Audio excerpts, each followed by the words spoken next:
So I did. Well, yeah, and, but I started to tell the work, this new idea, the innovation. Because we stand. You know, if you make people yeah, well, I'll entertain you sometime.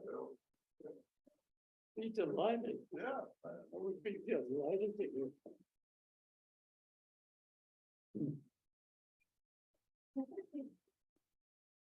Was it too warm in here? Yeah, I was gonna say, I'm all for thinking about that.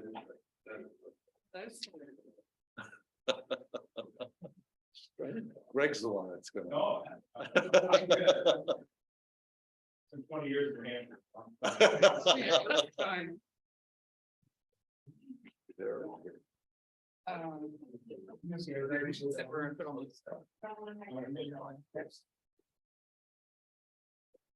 Okay. Almost on the file.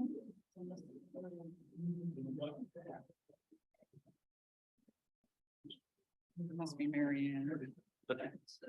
Just you had the speaker that point. There were 5 of us. We did the pledge of allegiance.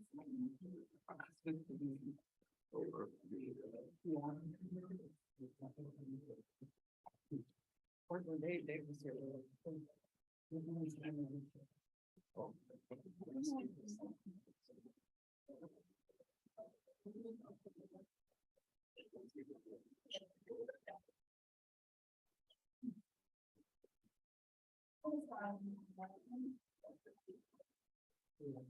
Yeah, well, they worked.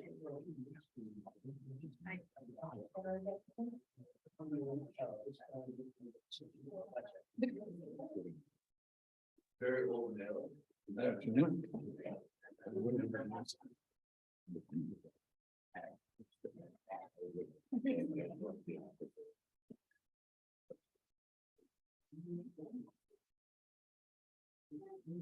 know.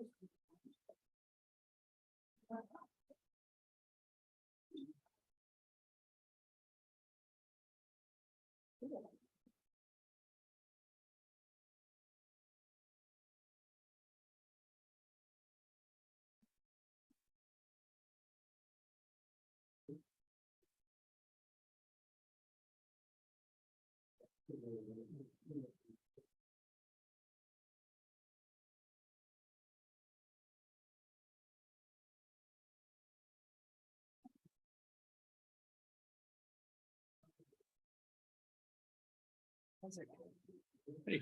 I think I'm not even a person. Okay. Oh, Yeah, just moving over something. I think so. Yeah, I'm couldn't be in person. taller than I thought. No. All right, good luck. All right. You too. Yeah. I have a feeling we'll see each other around no matter what happens. Yeah, I think you're right. I feel.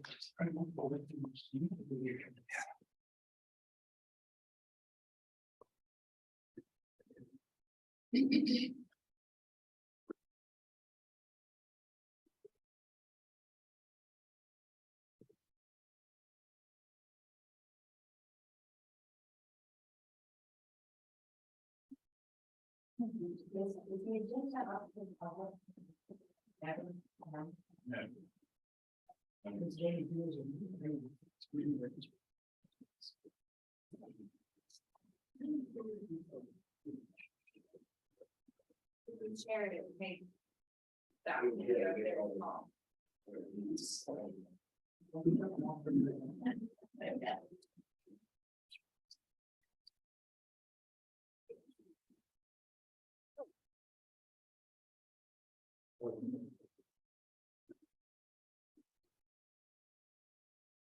Start. Good evening, everybody. Welcome to those in person and online. It's my pleasure to call to order tonight's Tiburon Town Council meeting, regular meeting for March 1st, 2023. Madam Clerk, could you call the roll, please? Councilmember Thier. Councilmember Wellner. Here. Vice Mayor Fredericks. Here. And Mayor Ryan. Here. Thank you. So really briefly, before we get to the open public comment period, Councilmember Thier has one thing she wants to say, just so we're not surprised by what she's going to do throughout the meeting because her back is ailing.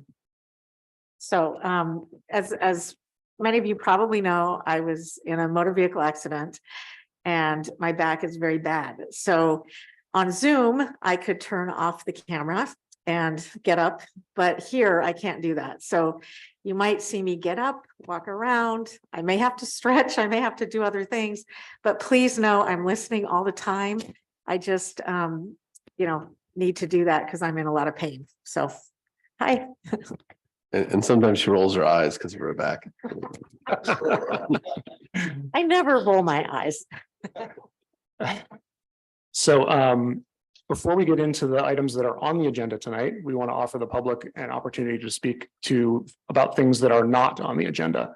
So if anybody in the chambers or online has something they want to address the council about before and something that's not on the agenda, we welcome you to come speak for 3 minutes.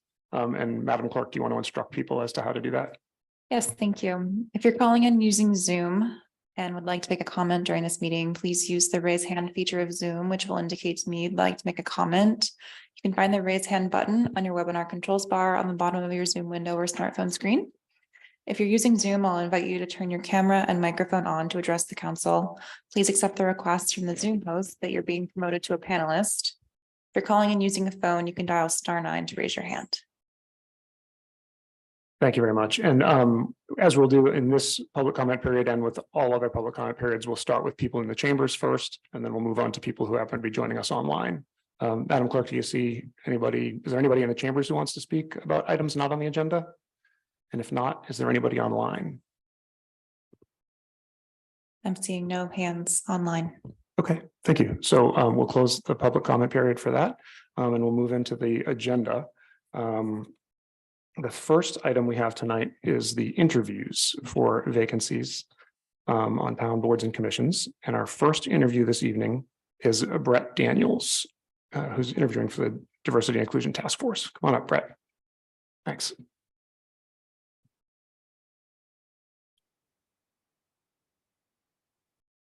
Welcome. You can sit if you'd like and speak into the microphone. That'd be great. Thank you. Great to have you with us here tonight. Thank you. Thank you. Pleasure. We did receive your application, but I'm just wondering if you could start out by talking to us a little bit about how what your journey has been to coming to this place and what your interest is in joining the board, and more about your background story, I guess is what we want to hear. I've been a resident here in Tiburon for the last 4 years. I come from a family of public service, I guess you could say. My father was a police officer for 35 years with the California Highway Patrol. My mother was very active in the community with public service and still is to this day. So a while back, I decided that I wanted to get more involved with our community. I've had a lot of positive experience here in the community, and I felt like I wanted to be able to share that, take that a little bit further with people. So I decided to run for the Tiburon Fire District. I did that this year. Didn't go as we had hoped, but it was a very, very good experience. I met a lot of good people here in the community. So when I read in the ARC about the vacancy for the Diversity Task Force, I thought that would be a really good way to get more involved with the community and do some public service. So that's what brought me here. Again, I've had a lot of positive experience here in the community with the people, the police association as well. Coming from a son of a law enforcement officer for a long, long time, I have a very good insight on community relations with police and things of that nature. So I thought that might be something that I could probably offer to the task force. So that's what got me here. Yeah, thank you. I really appreciate that. And by the way, I think you got over 500 votes for the fire district. So Yeah. don't sell yourself short. Like that's Yeah, that's a yeah. fantastic accomplishment for the first time on the ballot. Absolutely, So absolutely. thank you for We're your happy about that. Yeah, thank you. I think that was great. Does anyone of my fellow council members have questions for Mr. Daniels at this time? Yeah, please, Vice Mayor Frederick. So let's start with inspiration. Yes, ma'am. What are your ideas of the best accomplishments of the Diversity Inclusion Task Force? Some of the things like I would like to expand upon is the positive interaction here in the community with people. Also, I think to make sure that we have the best possible community standards that we can have while doing that. That goes for everyone's public service, as well as our first responders, our grocery store clerks, everything. We want it to really be a really good community and make sure that it's up to the standards that we all want it to be. So that would be one of my idea. Thank you, Brett. Yes, ma'am. Thank you. Thank you. Does anyone else have any questions for him? Go ahead, please. Councilmember Thier. Hi, Brett. Hi, how you doing? I'm great. How are you? Good, thank you. Thank you so much for applying. Yes, If you could tell us a little bit about what you'd like to do as a member of the Diversity, Equity, Inclusion Task Force? I would think to kindle our relationship between the community and the police, to make sure that again, that things are running as smoothly as possible. Our community is ultimately safe, and that both people and our first responders are getting what they need from us as community members to make sure that they have what they need to serve our community the best. So that would be something. Thank you. Yes. I appreciate that. Any other questions for Mr. Daniels? Okay, well, thank you so much for joining us. We do have later in the meeting, we have an agenda item to make actual appointments. Yes, sir. And all of the people who are incumbent members of the panel are asking to be reappointed. And oftentimes we do that, but I appreciate you throwing your hat in the ring. And certainly you're welcome to join those meetings anytime. Okay. And participate as much as everybody else. Okay. So Yeah, let me just add that the meetings are open, Yes, so ma'am. you can just come and you can speak, you can be a part of it. Awesome. yeah, well, thanks again. It was great to have you here. Thank you. Have a good evening. Thank you, you too. And now we're moving on to the interviews for the open town council slot. I think we're going in the order that the applications came in. So the first candidate is Isaac Nickfar. Isaac, if you want to head to the podium and Jack, is there a structure to these in terms of time and? yeah, sorry, thank you for reminding me. I have to thumb through my little papers here. So I think we're going to start with an opening statement from each candidate, and that's 3 minutes, and then we'll have question and answer. And I believe the clerk gave all the candidates some of the questions to answer within that opening statement. If not, we will ask the questions of you, and then you'll have 2 minutes for a closing statement at the end. So with that, I'm sorry, I just have one further question, which is the way that we're doing this, that those are the only questions being asked, or are we going to have an opportunity to ask our own questions? no, we'll have an opportunity to ask Okay, more questions. all right. Yeah, Good, thank you. sure. All right, Isaac, please, when you're ready. All right, thank you very much. Esteemed members of the town council and Tiburon residents.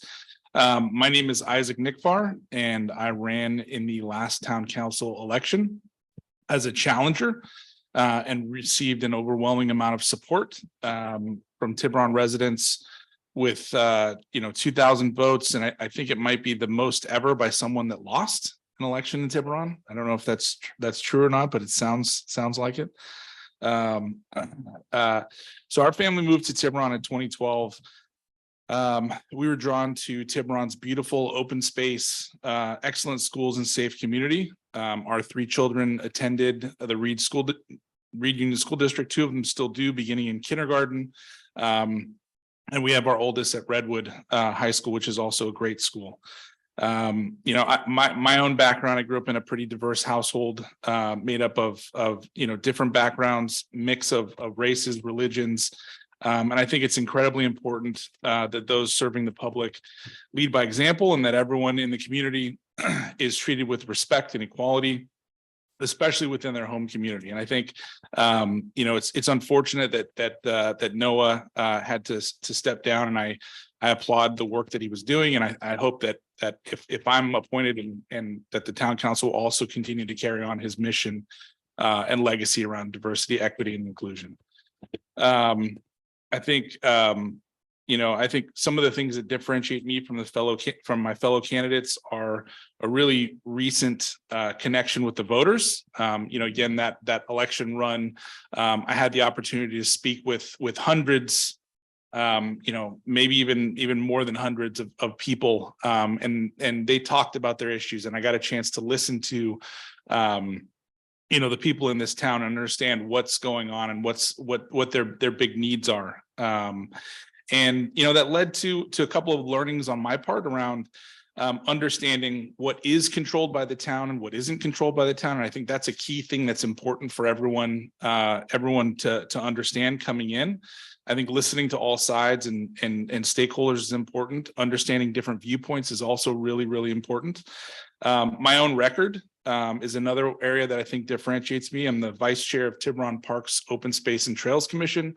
I've been on the commission for 6 years, serving as chair 1 year and vice chair 2 years. I've worked with town council. I've presented at town council, brought the master plan project to town council, which thankfully you approved, and I think we're all really excited about that project.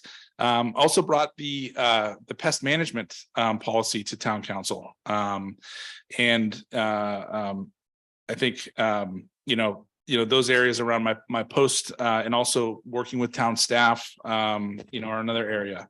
I also work as the athletic director for St. Hilary Sports, and organize basketball, volleyball, and track and field for the kids in Tiburon. Would also like to bring up my work experience at Google. I've got a pretty extensive background of working with large teams, trying to come to consensus, building a shared mission, and educating myself on issues that are one of the things that I think people like to say is you control the controllables, and there are areas that you can influence where you don't have control on those issues. With that, I'll sort of I'll move over to questions and look forward to hopefully answering them. Thank you. Which of my fellow council members would like to start off with questions for Isaac? Anybody? Councilman Wellner, please go ahead. So I have the same hard question for all the candidates. I'm sorry, Isaac, you're the first, so you don't have time to think about it before you come up. But basically what I want to ask about is the impact and process around the state housing requirements in Tiburon. And as I'm sure you all know, we received a target number this year of 639 new housing units to be included in our zoning. And I guess I have a multi-part question. The first question is, with respect to the 639, is that a number you think we should accept and implement, or is that a number that you think you'd like to challenge?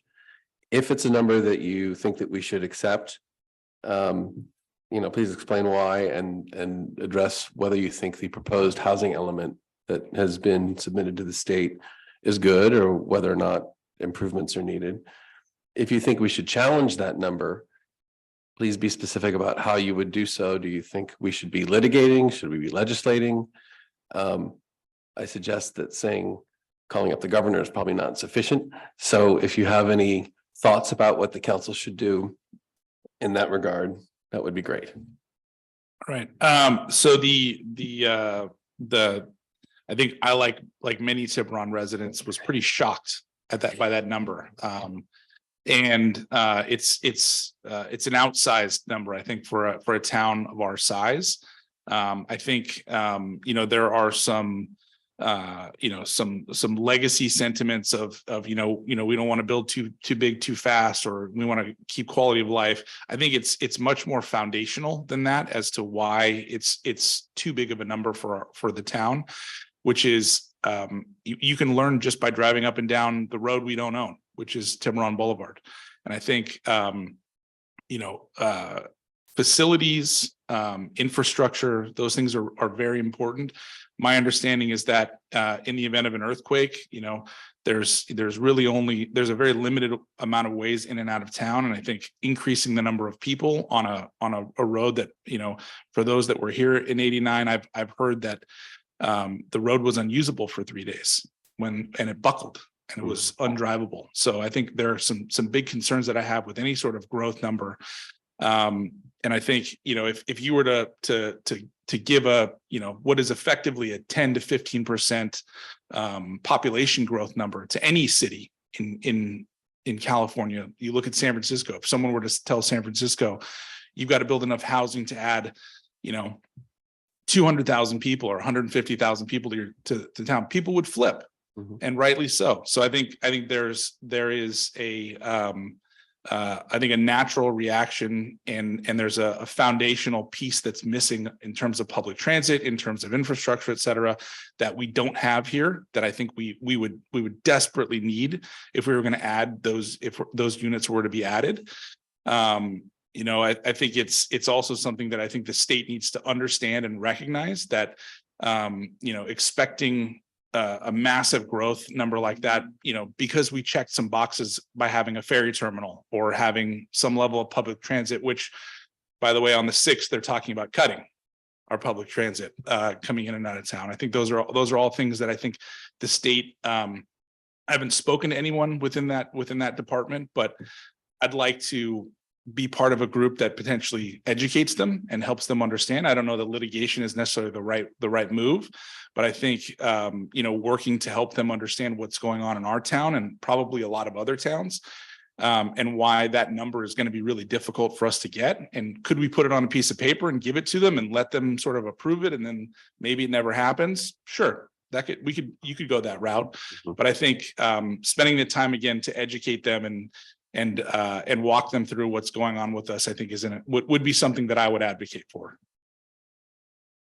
Thank you. So I hope that answers your question. Yeah, thank you. Do we have any other questions for Isaac? Yeah, Vice Mayor. Sure, let me please. do a follow-up on that. So what is likely to happen in the general plan's environmental impact report is these variables will be identified as significant and unavoidable.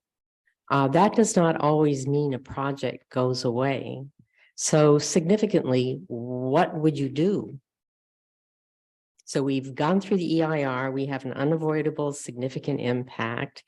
We've passed our general plan. It includes the zoning and the housing element that increases densification. There we sit. Now what? Right. So I think so if we're proceeding forward with the housing plan, is that what?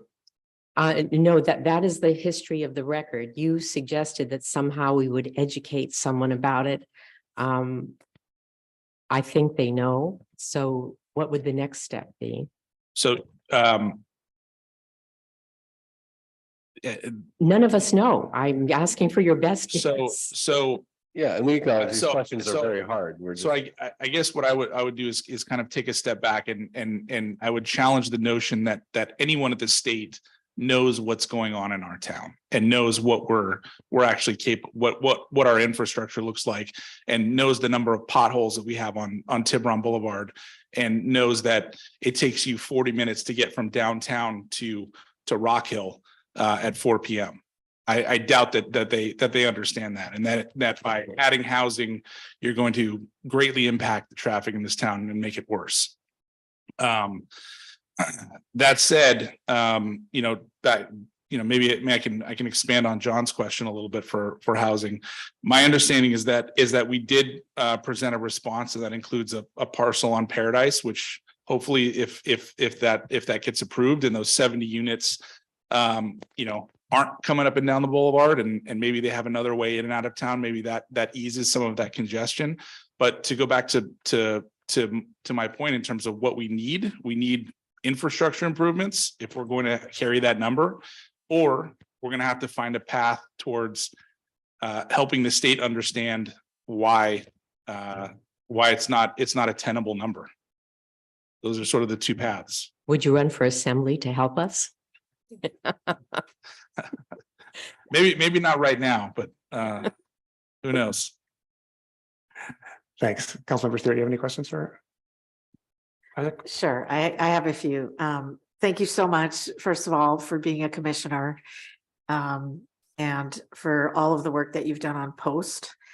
One of the things that you mentioned was passing, co-authoring the IPM, which got rid of, harmful herbicides in our parks and around our playgrounds.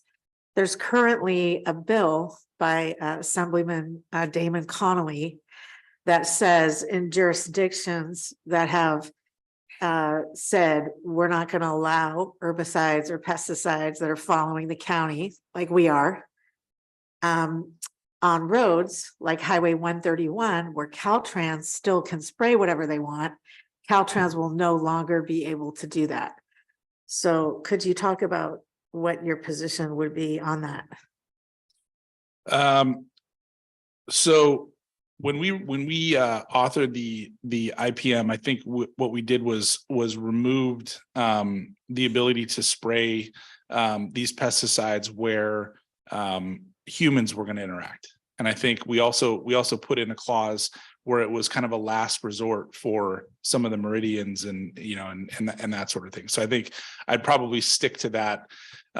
Through our research, I think pesticides aren't good for humans. And what we found is there's a laundry list of pesticides, and I think we met with the Mill Valley folks and talked to folks at the county, and really tried to bring our pest management. I mean, surprisingly, bring our pest management policy in line with what a lot of towns around here have done. And that's to remove a lot of these harmful chemicals from areas where there's runoff, or areas where children play or people are walking, that sort of thing. But I think, for meridians and things like that, I think we understood that, you can't always have someone there pulling weeds and setting up shop and, that sort of thing. So I think that's, when we think about Caltrans, I think the strong preference would be to remove pesticides altogether. But I think we've got to sort of understand if there's a reason why they must use pesticides, or there's no way for a person to get in there and work. I think we'd like to understand that. So I think lean heavily towards non-use of pesticides, but I think also, leave the door open to understand where there's a need for something like that. Okay, thank you. And then since my question was short, if you could just talk about a few things you want to do on the town council. Yeah, I think, and this is sort of fresh from my election campaign. I think improving quality of life, I think, is a big thing. I think, as there are things that are within the town's control, going back to that point, and there are things that are outside the town's control. I think if we think about what's within the town's control, improving infrastructure, improving our parks, open space, I'm very excited that I think a couple of things that actually town council has done, like supporting the Martha property purchase by the county. And I think some of the things that around the housing element that I'd like to help work on is really, I think, learn and understand what the process is around these state requirements, who's pulling the strings, what we can do as a town to help influence and educate the state requirements, and to provide affordable housing. But I really think the state does need to understand what they're asking us to do, because it's a lot. And then I think also the one of the things that again is near and dear to my heart is the DEI task force and the element. I think if we think about the recent past, something that town council did was to really, I think, come out quickly. And I supported this, and I thought it was really a horrible thing. There was some graffiti at Bel Air that was anti-Semitic in nature. And I really liked the way that town council came out quickly and worked to kind of send the right message, I think, to the community. So I think, educating people and understanding what's going on in our community around diversity and equity and inclusion would also be a piece that I'd like to be involved in. Thank you. And Vice Mayor Fredericks, did you have a follow-up? Yeah, let's back up a little bit because I was Sure. a little confused by some of the statements. Sure. In your application to be appointed.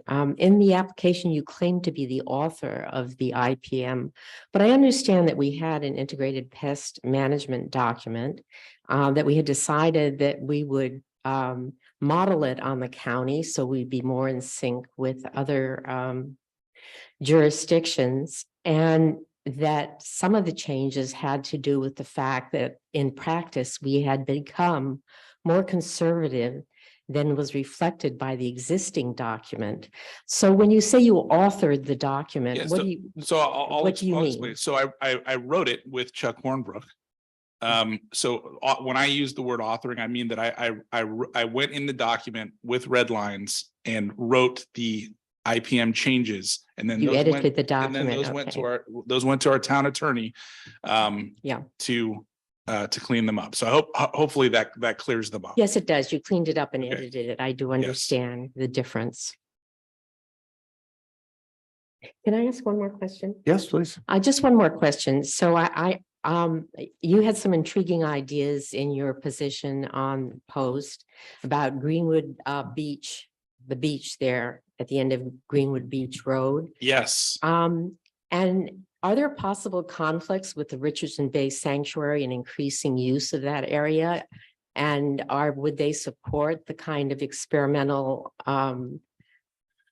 projects that you're suggesting, and who would fund it? So are you speaking about the Greenwood Cove Beach project? Yes.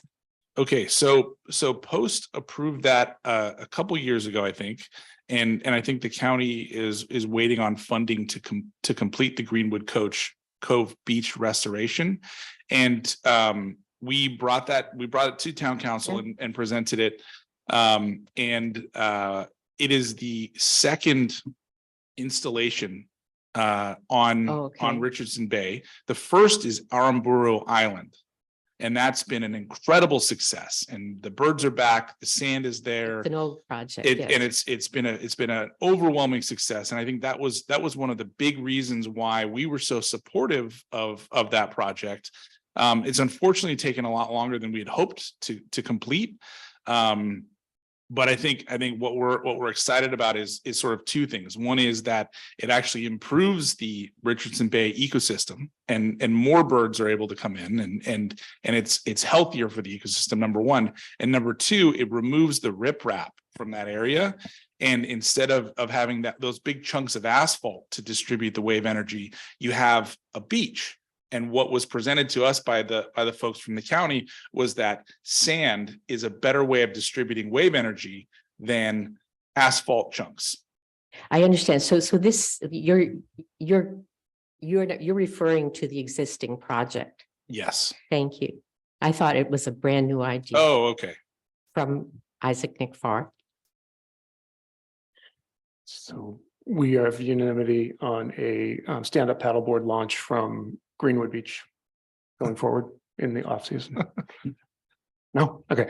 I thought that's where we're going. I was getting excited about that. Does anyone have any other questions for Isaac?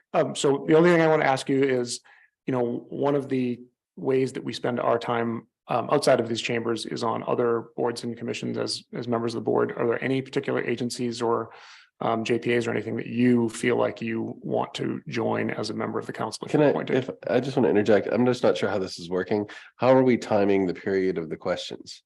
Do we know? So we had, it was 15 minutes allotted for each candidate. So we're probably running over. Timing. I just want to be fair minutes. to all the candidates. Yep.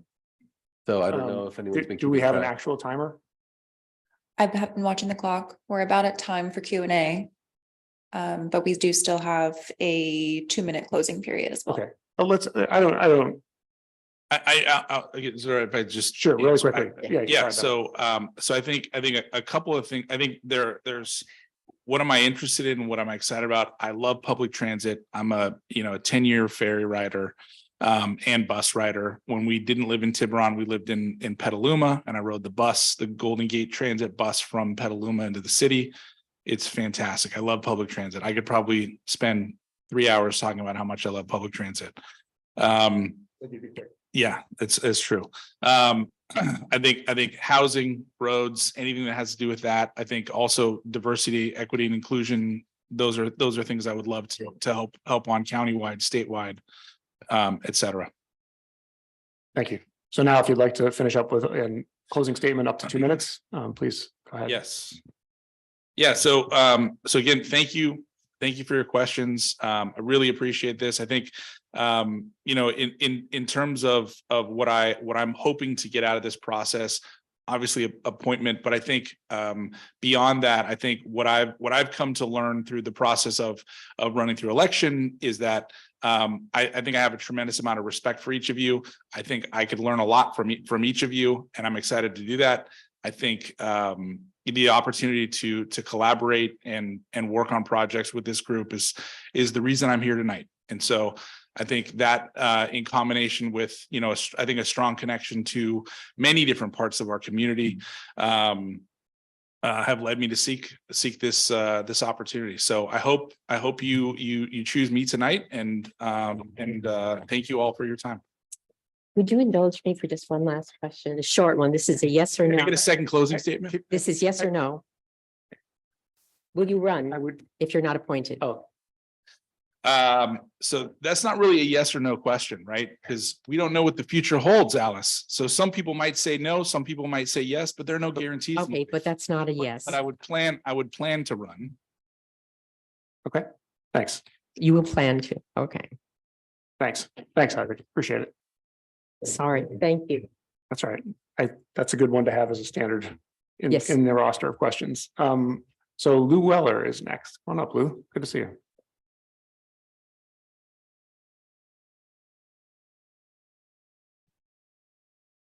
Good evening and welcome. Good to have you with us. Evening.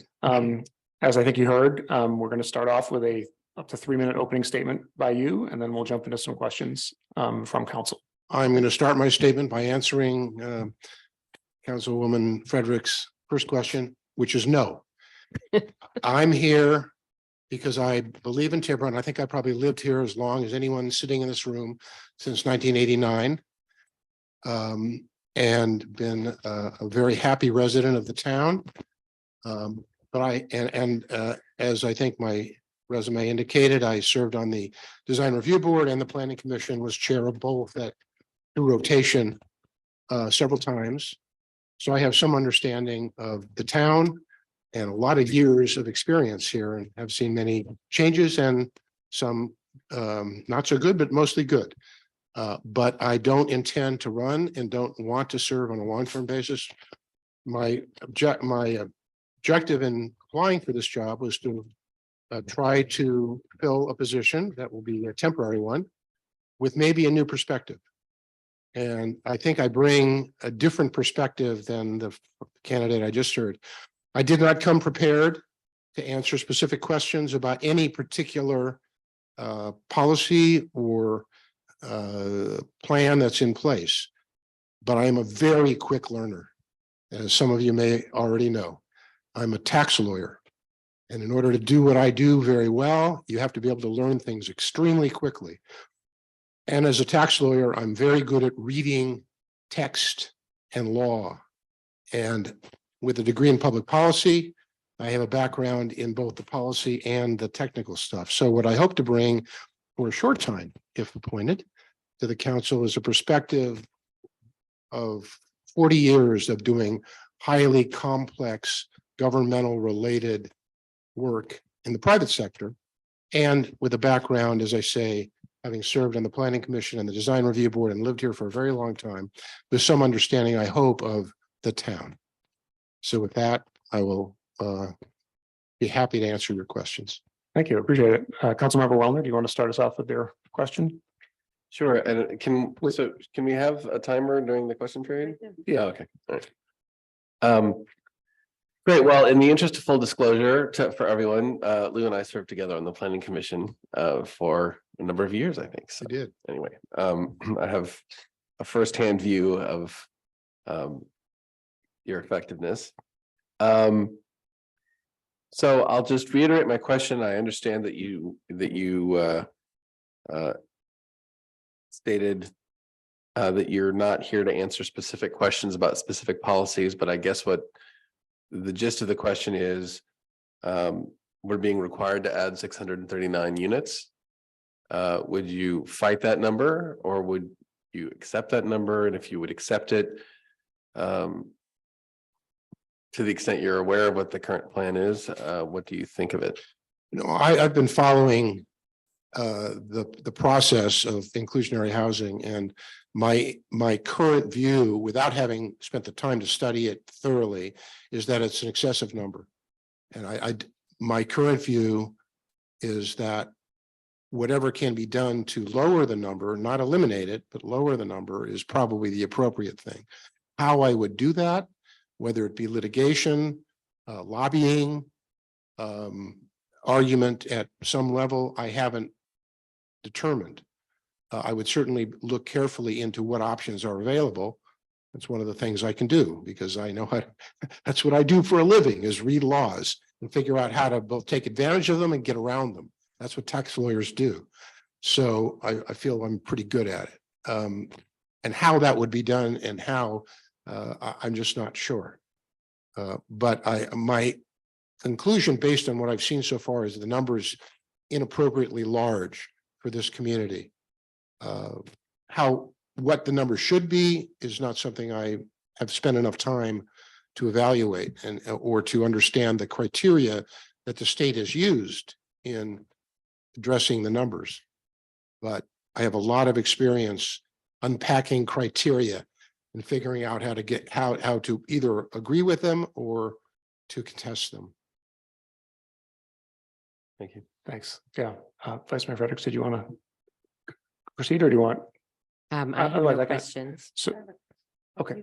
So I was just, with respect to the question I asked Isaac, about serving on other boards and JPA boards and other agency boards. You can see that it might be a little problematic to have a person who comes in to serve just temporarily. So do you have you thought about how you would solve that for us, or how you would help in that respect? I would be happy to serve on any board that this council felt I could be useful at. I would have to say my experience has largely been in the real estate and physical development area. I've done a lot of work over many years, not just in tax, but in the law that relates to real estate. I'm pretty experienced at it. So anything that related to physical development, and which as a result, I've worked on lots of construction projects, lots of various kinds of projects. I have a pretty good understanding of how they work, and from the Planning Commission and Design Review as well. So things that involve physical development and physical infrastructure improvement are things that are sort of naturally suited to me. I would say those are probably the things I could add value to most quickly. But I would be happy. My point of being here is to be of service to the town. So anything that this council felt I could add and provide service to, I would be open to. Okay, thank you. Councilmember Thayer, go ahead, please. Thank you. Thank you very much. I want to thank you so much for coming forward and putting your name in the hat. And I also want to thank you for your service on the Planning Commission to the town of Tiburon. There were a few things I did want to ask you about that I was interested in. It looks like a little while ago, you were with the Environmental Protection Agency as a staff analyst. We have a lot of issues here in Tiburon dealing with that. So I would just love to hear about that experience and how you relate it to the Certainly. council. It was the Environmental Protection Administration of the City of New York that I worked for in a planning capacity. So both my academic and background and there give me some understanding of cost benefit analysis and the side of the finance side of government. But one of the things I'm most proud of, having worked in New York, was I was the one. There was a problem in New York with street cleaning and with what they call alternate side street cleaning. They wanted the curbs open, no cars parked on the curb on alternate days, so the street cleaning machines could go by and clean the curbs. And they had lots of problems getting people to obey that. I'm the one who came up with the idea of putting parking stickers on the windows of the cars that were illegally parked. And it worked. It was amazing. It's just the numbers of illegally parked cars went way down after we started doing that. So I guess the point of that is the environmental side of things is an area I'm interested in. And B, I have a history of coming up with somewhat creative solutions to problems in that area and others. But that's the back. And so the two things about that were my beat was the sanitation department, which was street cleaning, garbage collection. I know a lot about those things. And secondly, it was analysis. I was part of a planning group within that group. So I come from a background of being able to think about how to structure, how to do planning to accomplish public goals. Thank you. Thank you. Great, thanks. And if there are no other questions, then you're welcome to give us a 2-minute closing statement if you'd like. Oh, so go ahead. Yeah, Yes, please. because he has time left for questions. If you could just, it's the same question I'm asking everybody else. If you could talk about what you might want to do on the council.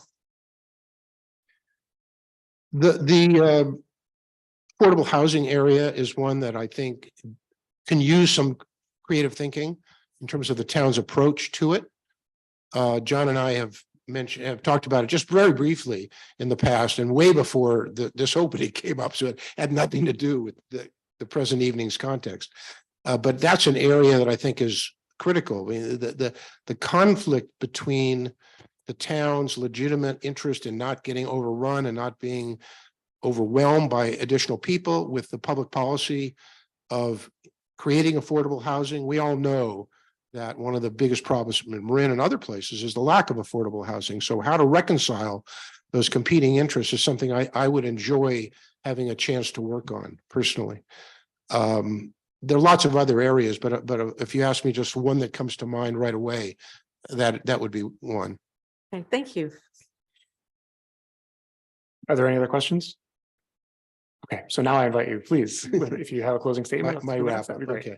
Well, as I said, I'm here to see if I can serve the town for a limited period of time, not put this, and I'll be frank, not put this council in the position of giving anybody a leg up when the election comes up. I feel like it's something that you ought to seriously consider. Somebody like me, I don't know what the other candidates have said, but in my mind, having decided to go through the process that you decided, which is to appoint someone, but then have the election fairly soon, I would be concerned if I was you about giving anybody an advantage in the election, which they will clearly have if they're appointed. And I'm offering an alternative to that. I hope others are too. I hope I'm not the only choice that you have in that, because I didn't hear what other people said. But independent of that, I think I bring experience, a long-standing connection to the town, analytic ability, legal background, which has value from time to time. I know several of you already have it. And so I would welcome being appointed, and certainly will continue to support you and the town regardless of what you do. I appreciate your letting me present this to you. Yeah, thanks, Liz. I really appreciate you coming and applying. Thank you so much. So our next interviewee is Nora Noguez, who I have to see there. Nora, if you want to come up to the podium and have a seat. I've just come from upstairs. Yeah, that was the fun bunch, right? Yes. So welcome. Let me know when you're going to start the timer. Yeah, not while I'm talking. So, but the way we're going to start is we're going to invite you to give us a 3-minute opening statement. And when you begin speaking, we will start the timer. And after that, we'll have a 15-minute question period and then following up with a closing statement. So whenever you're ready, please go ahead and then we'll start the timer. Thanks. Thank you. We can start. So thank you very much for the opportunity to address all of you here today. One of the questions you asked was about qualifications for this position. There are basically 2 qualifications that I think are critical for this position. One is time commitment and a demonstrated desire to serve. I have the time. I am a widow. I am retired and I live alone. So I've got plenty of time, and because of the way I am, anytime I throw myself into something, it's over 100%. It's just the way I am. In terms of my desire to serve, I think that is well documented in my CV and also in my letter of intent. I mean, you all know me, you know what I've done, the Portuguese Dairy Mural Project, and all the different committees and churches that I work for. My kids sometimes laugh and go, you know, you're working a lot harder than you did when you were a deputy city attorney and you're not getting paid for it. But it's that sense of fulfillment that I get from knowing that I have something to bring and that I can add to, you know, the work that you do. In terms of experience, again, I worked at the city attorney's office for 18 years. Before that, I was a deputy public defender. Before that, I was director of administration for a nonprofit corporation. And the thing about this particular job is there are a lot of very serious issues that you as a town councilor are looking at. I think you really need to have someone who can hit the ground running, and that is me. In my capacity as a deputy city attorney, I wrote ordinances. I advised, for instance, the health department on the lead abatement protocols. And that was one of my babies. The other thing that I developed was an expertise in statutory interpretation and legislative analysis. Again, I worked on a task force that was a code enforcement task force that was comprised of the police department, health department, Department of Building Inspection and Planning, and fire. So I have been dealing with codes for years. I would actually go on code inspections and I would bring lawsuits against property owners for not maintaining their properties. I know the ins and outs of the planning department in San Francisco, the planning commissioners, the zoning, you know, I know what zoning means. I know all of that because I've had to work with it firsthand. And you really need to understand it when you are, you know, drafting legislation to go after people who violate the codes. And I actually, sounds weird, but I really enjoy it. Statutory interpretation and legislative analysis is something I really enjoy. Call me a geek, whatever. But the thing about also working in government is that whereas in the private sector, you're often looking at the bottom line. This has nothing to do with the bottom line. This has to do with being able to do what is in the best interest of the citizens and the town that you serve. And I think to be able to do that, you have to have the ability to understand and interpret laws and legislation. I think you have to have the ability to work cooperatively and collaboratively. And I think you have the ability to be able to look at all sides and then come to a decision that is in the best interest of your constituents. We do have, as people serving in public service, a fiduciary duty. It doesn't mean we don't look at the bottom line, but it is not the goal. The goal is to act in the best interest of your community and the citizens that you serve. In terms of what I think are the major issues that are, did I already go through? Oh, pardon? Okay, If you can wrap yes. up, that'd be So great. in terms of I start to talk and then I can't stop. In terms of the issues that I see before us are, first of all, emergency preparedness. Number two, I think we need to revitalize and support our commercial district, our restaurants, our businesses. I also think that the housing is a big component of it, and also infrastructure and climate.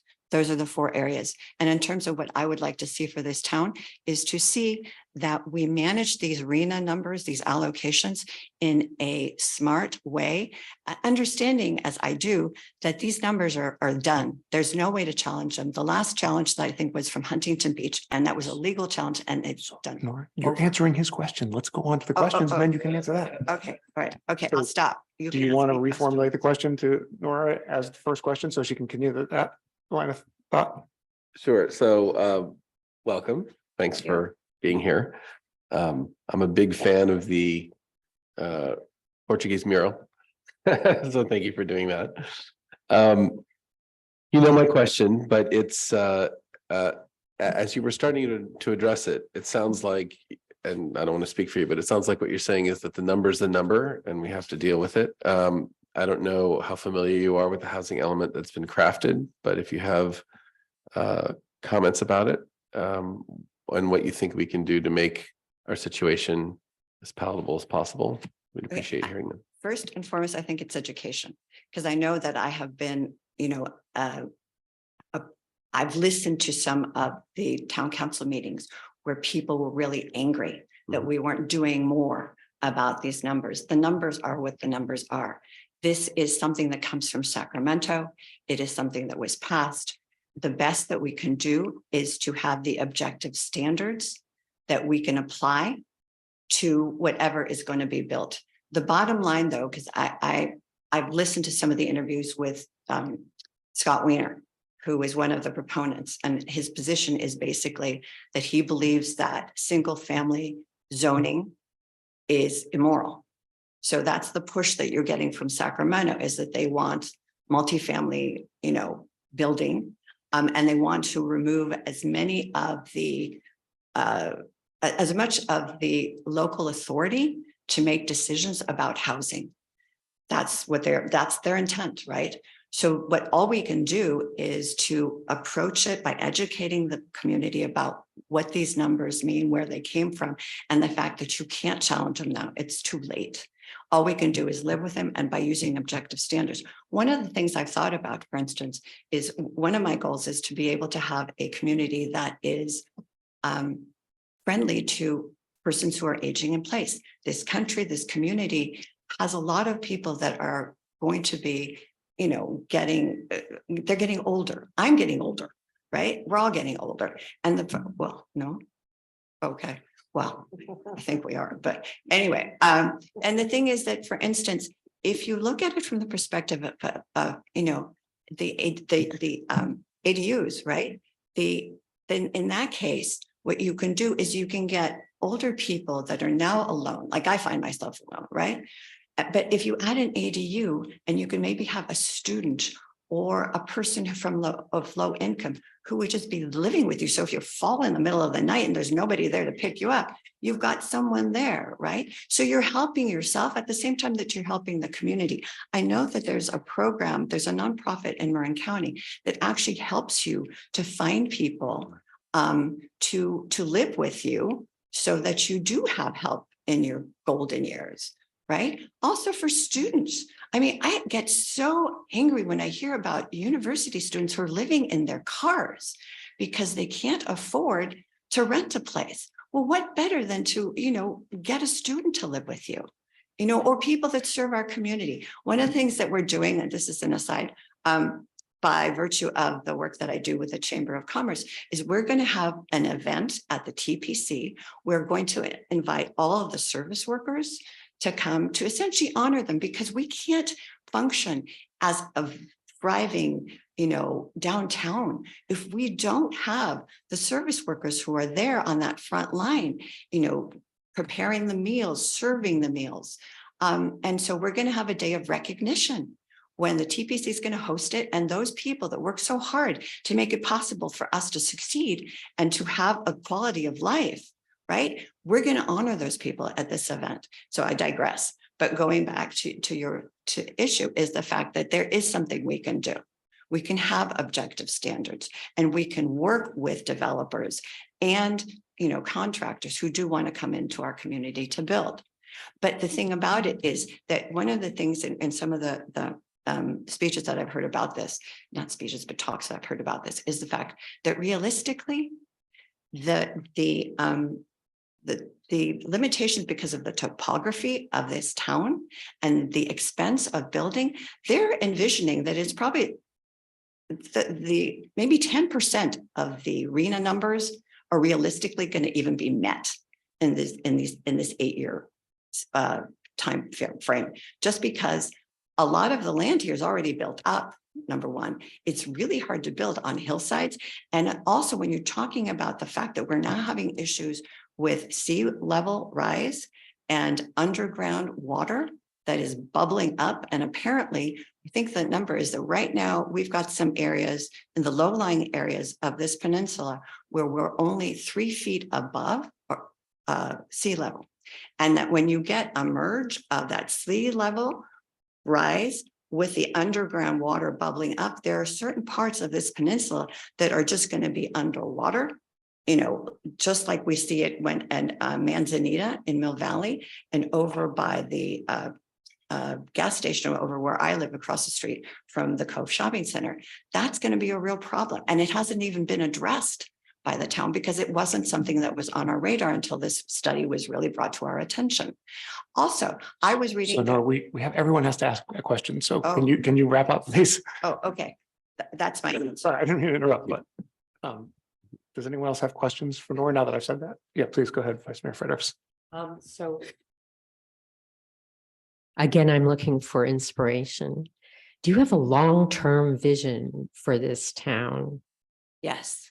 My long-term vision of this town is that I want this to be a town where everyone feels welcome and where we address the needs of families with young children, whether that's parks, events, and at the same time, we meet the needs of people who want to age in place, honoring them so that we make streets accessible, so that we make a thriving business community where people don't have to go outside the town to meet their needs, where they can shop, they can congregate, they can celebrate, and they can meet their basic needs for food and shelter here in this community. The new library is a wonderful, wonderful addition to our community. That could be a rallying point for people to come together, to share knowledge, to share experiences, whether it be art, poetry, readings, whatever, and to celebrate, diversity in this community as well, which we've been doing, which has been wonderful. The Diwali, the Juneteenth celebration. I mean, those are all things, but I think part of it is to really be a community, you have to know who your neighbors are and you have to work together with them. One thing, for instance, for me, I live in the Bel Air section of Tiburon, and it may not be the fanciest place, but you can't beat the character of the people that I call neighbors. I remember one evening, I was babysitting two of my youngest grandkids that are 2 and going on 4. I was all by myself. The oldest one, the 4-year-old, started running a temperature. I didn't have any Motrin or anything in the house, but I knew that Sue down the street, she's a nurse and she's a pediatric nurse, thank God. So I went over, I called her first and I went running over there. She came over to watch the 2 kids while I went to CVS and I went to Safeway and Strawberry to find something to bring her fever down. And she held her down while we administered those drops because she wasn't having any of it, but that's what I'm saying. I can tell you another neighbor once when I was sick, she came over with a pot of chicken soup. That is community. That's what I want to see in this town. I want to see us care about each other on a very basic level. So when the day comes when that 6.7 earthquake that the USG service has said we might get in the next 10 years, that we are prepared for it. Thanks. Councilmember Thea, please go ahead. Thank you so much. Nora, I wanted to thank you so much for applying. And I also want to thank you for your service to the town. Your work on Tiburon Heritage and Arts Commission, the Portuguese Dairy Mural Project, and just upstairs. I really do want to thank you for that. I'm going to try to keep my questions a little bit consistent. So there's 2 questions. One is, and I'll give you a little background. Tiburon recently passed an IPM policy where we pattern our policy after the county, and we got rid of harmful herbicides that, in our playgrounds and our parks. Assemblyman Damon Connolly has a bill right now where he is trying to get rid of, so that if a town or a city like ours made a policy like that, then an organization like Caltrans would not be able to spray on the Highway 131 anything that's inconsistent with that policy. That's basically what it says. So I'd like to know your thoughts on that. And then I'd like to know what you'd like to do on the council. So priorities. Okay. In terms of addressing that specific question, I would immediately start making phone calls to Sacramento and to Caltrans to find out who's the person that I need to talk to. And then working with organizations like Sierra Club to bring pressure to bear, and whoever I can influence in Sacramento to also bring pressure to bear. I happen to have worked on the same litigation team with both Rob Bonta and with Scott Wiener. And in my capacity as a deputy city attorney, I know a lot of people. One of the people, Phil Ginsburg, who manages Parks and Rec for the city and county of San Francisco, they are in the process right now of hiring someone because they've got a big plan to develop part of Lake Merced that was previously contaminated. And so they're working with consultants to bring that up. And I know that we're going to be doing that here on the linear path as well. But the bottom line is it helps to know people and it helps to know how the system works. And you just start working it. Would you support that legislation or not? Oh, absolutely. Yeah. And then what about, did she address the long-term, what you'd like to do on the council? Oh, If you know. long term, like I said, I geek out on statutory stuff and legislative interpretation. So I like codes and that kind of thing. But at the same time, I love people and I love to talk, if you can't tell. So I'm very familial, it's like, I'm not about status. I'm not about getting my picture on the front page of the paper. I'm the kind of person who wants to roll up their sleeves and get in the nitty gritty. And, I mean, this is going to sound silly, but when I don't have a cleaning lady anymore, but when I used to clean alongside her, because she spoke Spanish, I speak Spanish, and I figured I get more done and we're friends. So, I mean, that's just me. And I get that from my father, this sense of wanting to give back to the community. You have to understand my background is very different from probably anybody that's going to be here tonight. My father came here and he was very poor. And he was sponsored to come here by a cousin of his who happened to be married to a Hispanic man also, who was a Korean veteran. But for their grace, he never would have come here because they vouched for him that he would not be, a burden on society. So my father has always instilled in my brother and I a sense of giving back, to be grateful for the opportunities that this country has given us. They were naturalized citizens. I still have their certificates of naturalization, both of them. My father was very proud. He taught us to work hard, self-sacrifice, help others, and never ask for anything.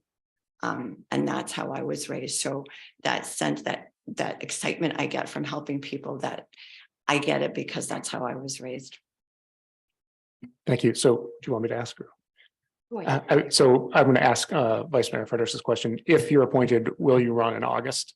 Yes. And if you're not appointed, will you run in August? I guess is another question. Well, yes, of course. So my only question, really quickly, given we have a minute left, you talked about emergency preparedness being an important issue going forward. I think everybody in the room probably agrees. Right. Lynn Fox, obviously, do you have any ideas as to how to do it more effectively? Because we tried very hard several times to do events that we thought would appeal to the public. Okay. And while I would say they were successful, they were fairly limited in the public uptake and participation. Right. So do you have any ideas on how to be more efficient? Yeah, for me, because I have a background in organizing, is people need to see you face to face. So I would get off of my seat and I would start going to as many of the neighborhood associations as possible and meeting with them. If it means going door to door, I would do so. But one of the things we did in my neighborhood is we had Lori come over and give us a class. We got all the neighbors to come and she showed us how to put together, your emergency provisions. And again, to identify who those people are in the community that could help you in terms of an emergency, the doctors, the lawyers, the paramedics, whatever, the people that are survivalist, and to get every community ready and to understand that you don't want to scare people. Scare tactics don't work. Okay. If anything, the last thing you want is someone to say, oh my God, there's going to be fire and we're all going to hit the roads at the same time. You don't want gridlock in an emergency. You want rational, well thought out plans for evacuation centers and to know who the people are that can help you and be ready for it. And so that's why you've got to do outreach. Yeah, thanks. So at this point, thank you for answering all the questions. And please, if you have a closing statement, we have 2 minutes for you to make a closing statement. Thanks. Okay, I'll watch the clock this time. So my closing statement is basically, I love this community. I feel very fortunate to be a resident here. And I just want to give, I really believe from the bottom of my heart that I have a lot of skills that I can share with you that would enhance this town council, which I respect very much. And I can't tell you how much it means to me when I'm able to make a difference in people's lives. And so that's why I do the things that I do, because it makes me feel good. And that's what I want to do. And in terms of specifics, I would like to be very involved in, those objective stands and getting those RENA numbers implemented in a very well thought out way that, respects the desires of the community. But at the same time, there has to be some acknowledgement of the fact that housing and affordable housing is a horrible problem, both in any community all up and down the state. We are going through some very tough economic times. We're looking at recession, right? These are going to be hard times for a lot of people. We just came out of a pandemic where people feel isolated and alone. So there's so much that we can do if we just work together and put our heads together. There's no reason to reinvent the wheel. There's so many different entities in this community itself that are just full of talented people. We just have to bring them out and say, let's work together to make this a better place and to make the lives of those that are less fortunate better. And for those that, are established, they want to give back. So we need to just work together as a community. Thank you very much. Appreciate that. Thank you. Great to have you here.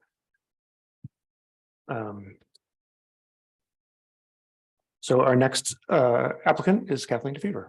Welcome, Kathleen. Thank you.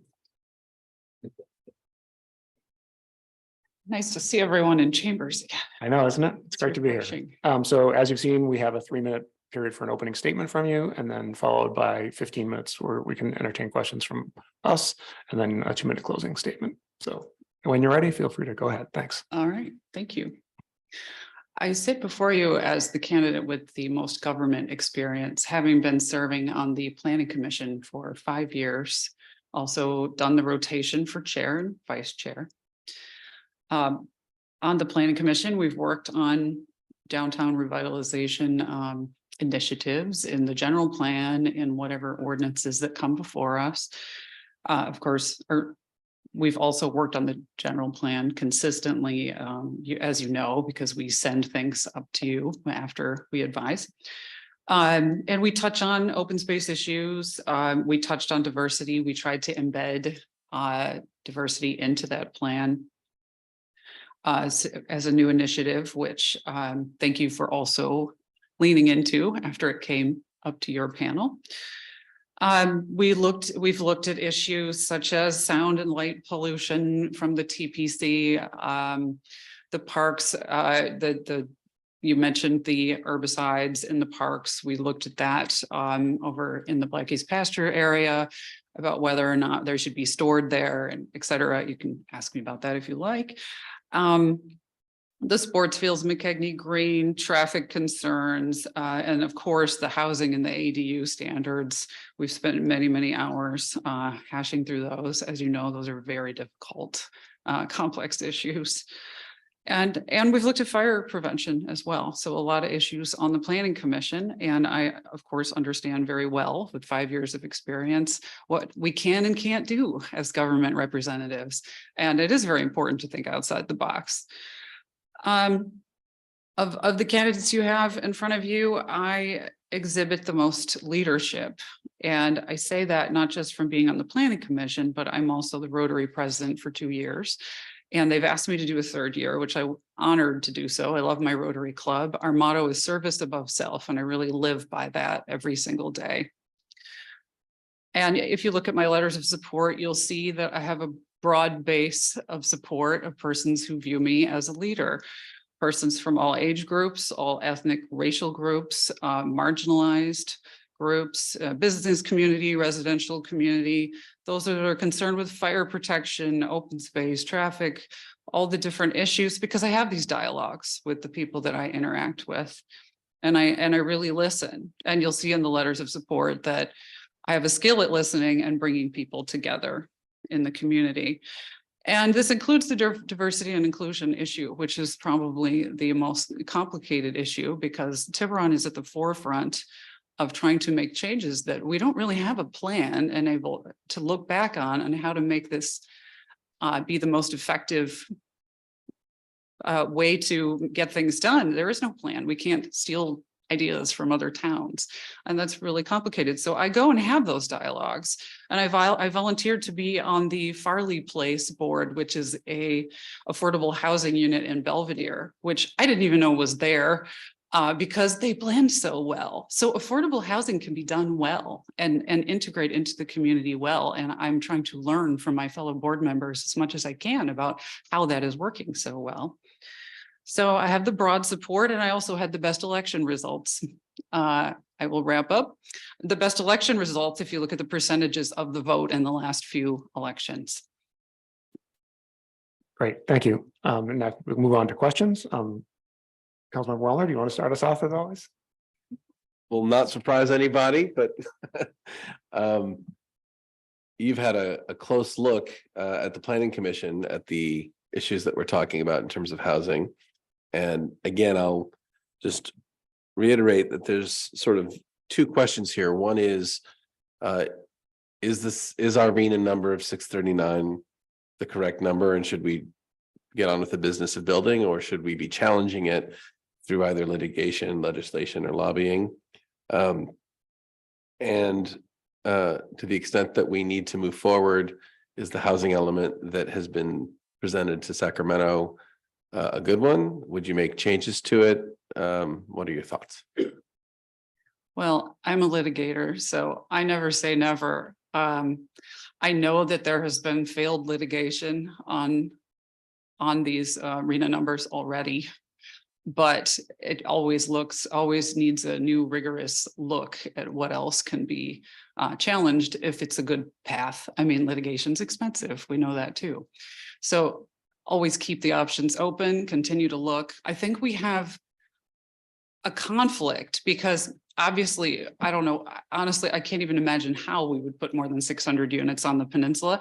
But even if physically that is possible, we have an ingress egress problem, as we all know. We have low lying sea level, below sea level regions here in the town that probably would be the most obvious places to put these housing. But how expensive is that going to be, first of all? And if we do an EIR that says that there are all these problems with the project that's proposed, sure, we could certainly approve it nonetheless with all of the issues, but will a builder want to build that? Because we can put requirements into the EIR, such as we do when we tell them you need to fix the road, maybe because your giant trucks damaged the road. We could put requirements in there. Well, okay, but we're concerned about sea level rise. So you're going to have to raise the building. It's going to get very expensive. So I'm not sure that these projects that could be feasibly imagined are cost effective for any developer coming in. So that's another factor that I think is going to be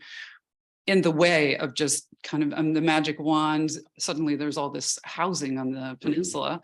I don't think it's a good idea at all to have all that extra housing on the peninsula. And frankly, that's not why we live here, to live in a dense residential area.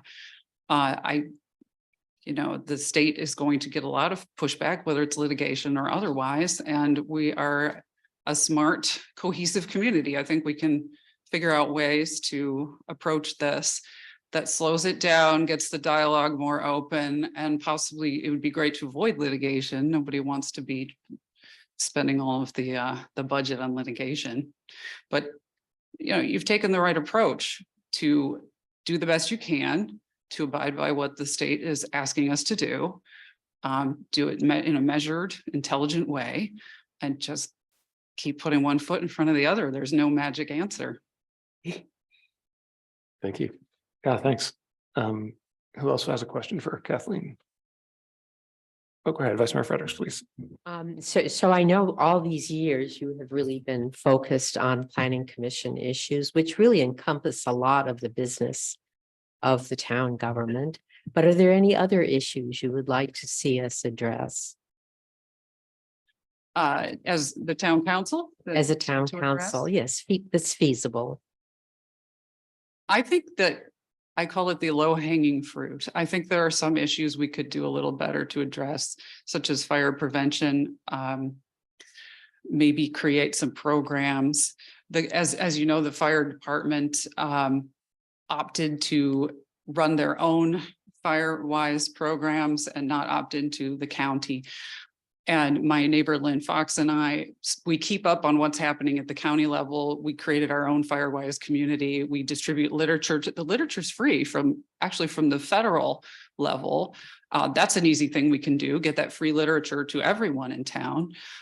And if we're not going to opt into the programs at the Marin County level, which I understand why we have not, I've talked to the officials at the fire department, we can do things of our own, but we need to do things of our own. And I think this is something that's absolutely feasible to do in the short term. I'd like to see that. And that ties in with emergency preparedness because the FireWise programs do address emergency preparedness extensively. So that always comes to mind first. So here's kind of a zinger follow-up. So we have a lot of trees that were planted a long time ago. I think we no longer favor pine trees, but there are other trees like eucalyptus and acacias that are definitely fire hazards just because they don't throw flames as though people claim they do, but they are fire hazards. And removing them conflicts with the general policy that we're asked to do as part of sustainability, which is plant more trees. Where do you see the balance in that issue? Oh, boy. Yeah, well, that's enough of an answer. You can't force people to remove trees in the first place unless we created an ordinance to force people to remove trees. That wouldn't go over extremely well. I think it's better always motivate people with honey rather than vinegar.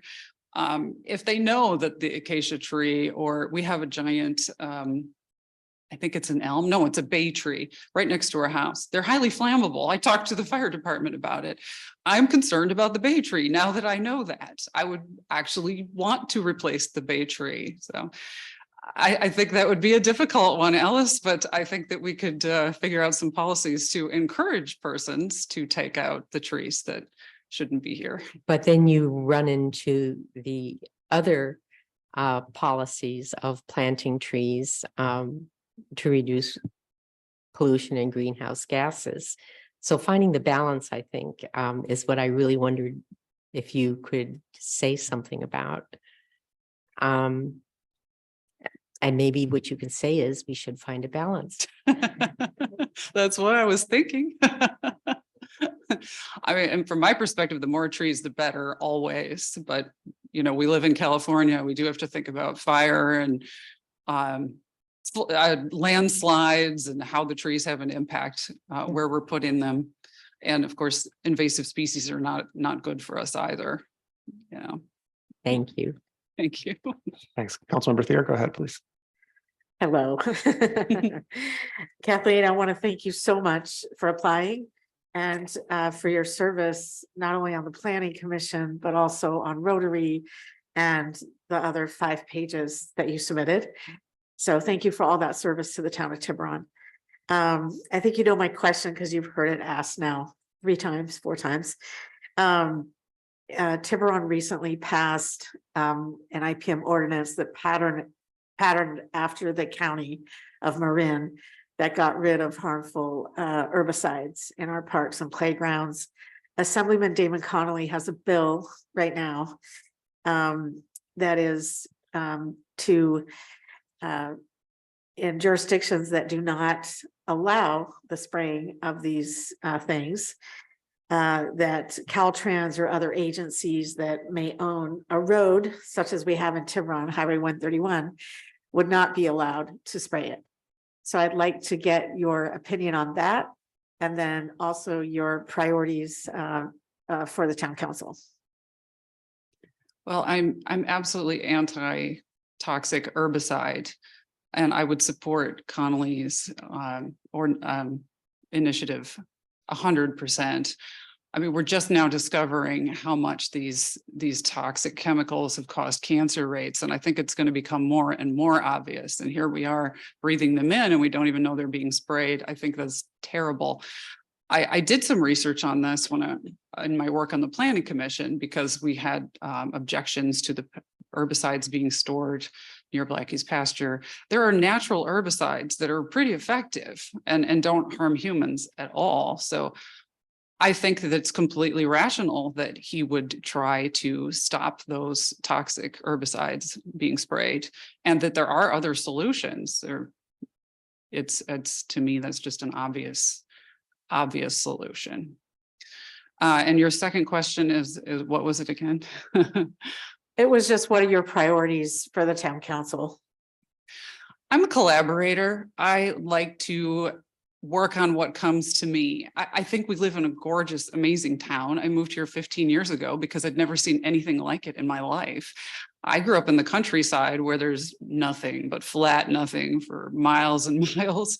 And what a gorgeous town. And it's run well, which is one of the reasons I was interested in joining the government, to learn from persons who are running it so well as well, to better myself, personally. I don't have any specific agendas or priorities. I want to listen. I want to collaborate. I want to work on what's in front of us. And I really enjoy doing that. Do you have a sense for what the next 2 or 3 biggest things that come up in front of us are going to be, or predictions on that front? Well, I'm going to tell you things you probably already know because I don't have a crystal ball. The housing and, trying to bring in affordable housing is a real challenge, but I think we can do it. I think that's going to be on our desks for the next probably 10 years, trying to integrate affordable housing, which also gives us the chance to bring in more diversity. I think that's going to be one of our big challenges.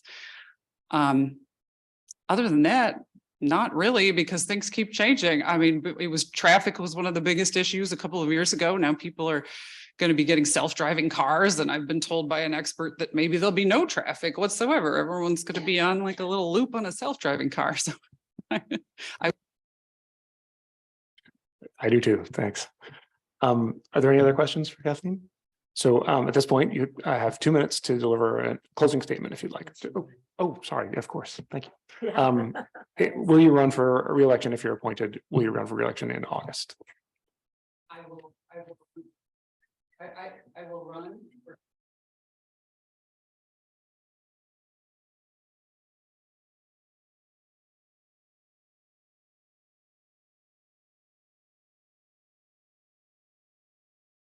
Yes, Yeah, thanks. Okay, and now if we want to move on to the closing statement, that'd be great. Thank you.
Thank you very much. Appreciate it. Thank you for being here. Yeah. Mr. Mayor, may I just interject very quickly? Please. It appears the wireless mic is not working exactly properly, so we're going to reload the batteries. So we may need to take a couple of minute break. Okay, we can do that.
Testing.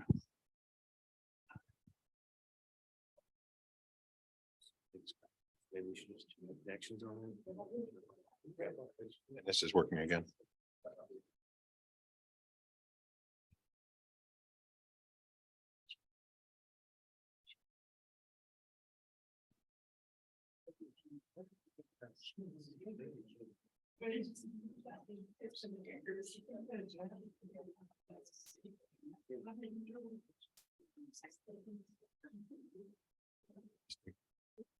Testing. I can just shout at a meeting. I can project. What did you say?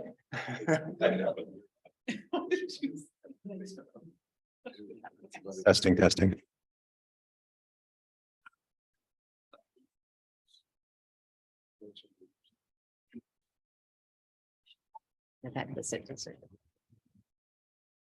It is substantial.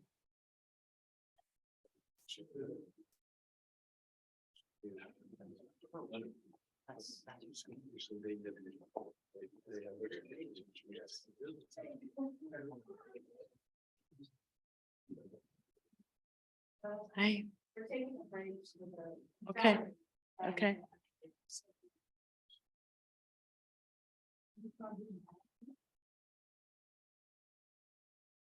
In person. I know. I know.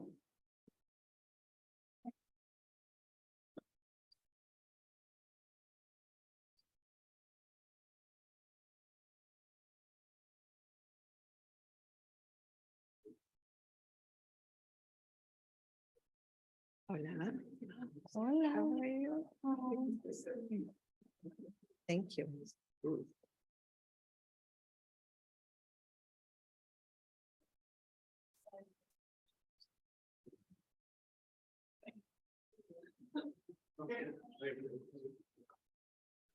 Testing. All right, thank you, everybody, for your patience. I appreciate that. And Karen, welcome. Good to have you here. Thank you. So you didn't have the benefit of seeing other questions that people got, but just so you know, the format we're going to do is we're going to begin with a 3-minute introductory statement by you, followed by a 15-minute question and answer period where we can ask you questions. And then you'll have 2 minutes to wrap up with a closing statement. Sound reasonable? That sounds great. Thank you. Okay, so whenever you're ready, please go ahead with your opening statement. Thank you. Thank you, honorable town council members and staff who are here. Thank you for giving us this chance to speak to you. In looking at some of the things that you wanted me to talk about during the opening statement, I'd like to stick to those subjects if I may.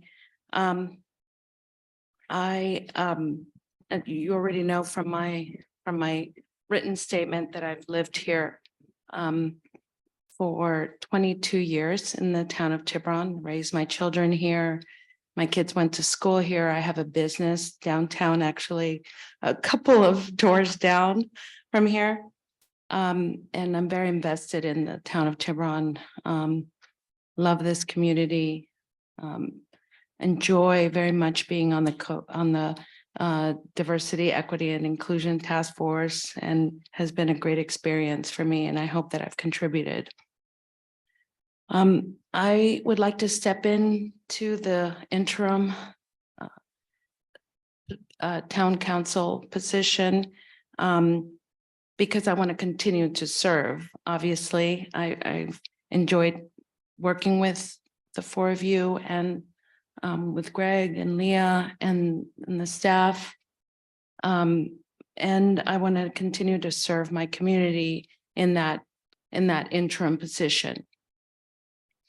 I think that some of my qualifications that are key are my patience. I believe that I can work closely with all of you and with the public on issues that come up and be very patient.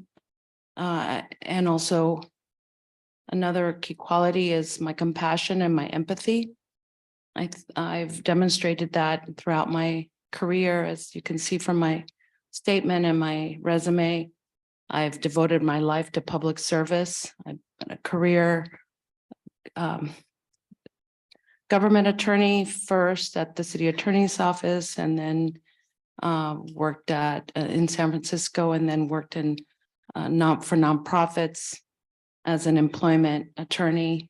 I also did code enforcement for many years. So I think that I've shown empathy in all those jobs, and I've needed to show empathy even in my current position, and as also a volunteer on all those nonprofits that I've worked on boards of. And the third qualification is, I think, respect. Respecting you as fellow council members, if I am to serve in this interim position, respecting the public and the community, respecting town staff, and treating everyone with respect, the respect they deserve, because everyone's here to serve. And we're not, doing this for other reasons other than to help out. Thank you. Appreciate that. Can we move on to the questions now? Because it's been 3 minutes. Sure. Okay, thanks. So in the past, Councilman Wellner has started us off. Can we do that again, Sure. please? Hi, Karen. Same question, different seat. But it's just to recap quickly, it's a two-part question.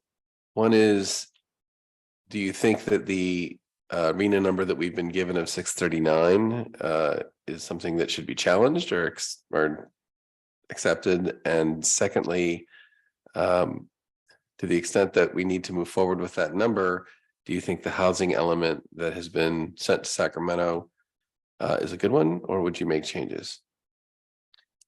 I helped, I'm part of the housing element. I was on the committee with another member of actually two other members of the task force, of the DEI task force.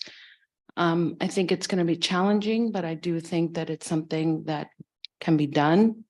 But I would, if I was on the council, I would work very hard with the community and with the town council. I have many years of experience working really hard, reading a lot of documents, doing a lot of research as a lawyer. And I believe that is going to be challenging to find that kind of space for housing in our town. And I know that many people are not happy about having to do that. But I will do my best to work really, really hard to figure out how to do that and listen to everyone with and see what we can do to solve that issue. Okay, thank you. Thank you. Does anyone else have a question for Karen? Vice Mayor Fredericks, please. So this is right out of the interview format, which I think you've already seen. How about a few inspirational words on your long-term vision for the whole community? Well, I hope that, or part of my long-term vision is the hope that I have that we will see a more diverse and inclusive Tiburon, right? And that's why I'm working on the task force, and I think we all would like to see that. I hope that Tiburon continues to be the wonderful community that it has always been for families, for children, for older adults, and retirees and others. It's as it's always been.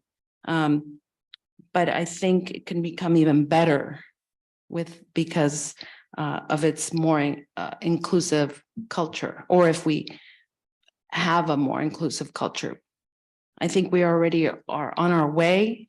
And I think with the task force and with the town council working together along with the community, we can make it even more inclusive and diverse. And that's what I see as that's some of my long-term vision for the town.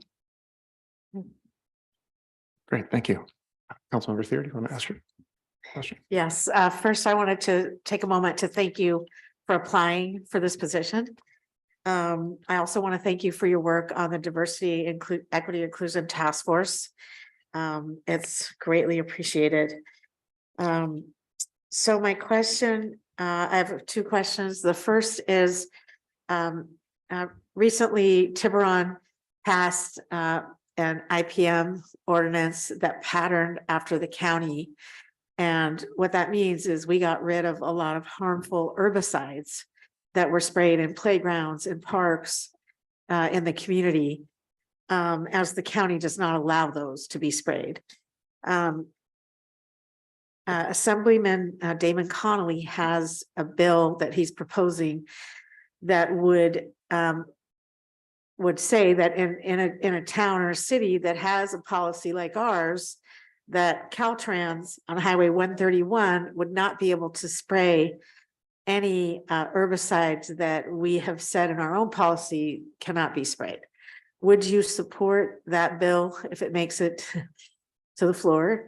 That's my first question. And then what are a few things that you'd like to do on the council while you're filling in for the person who's elected?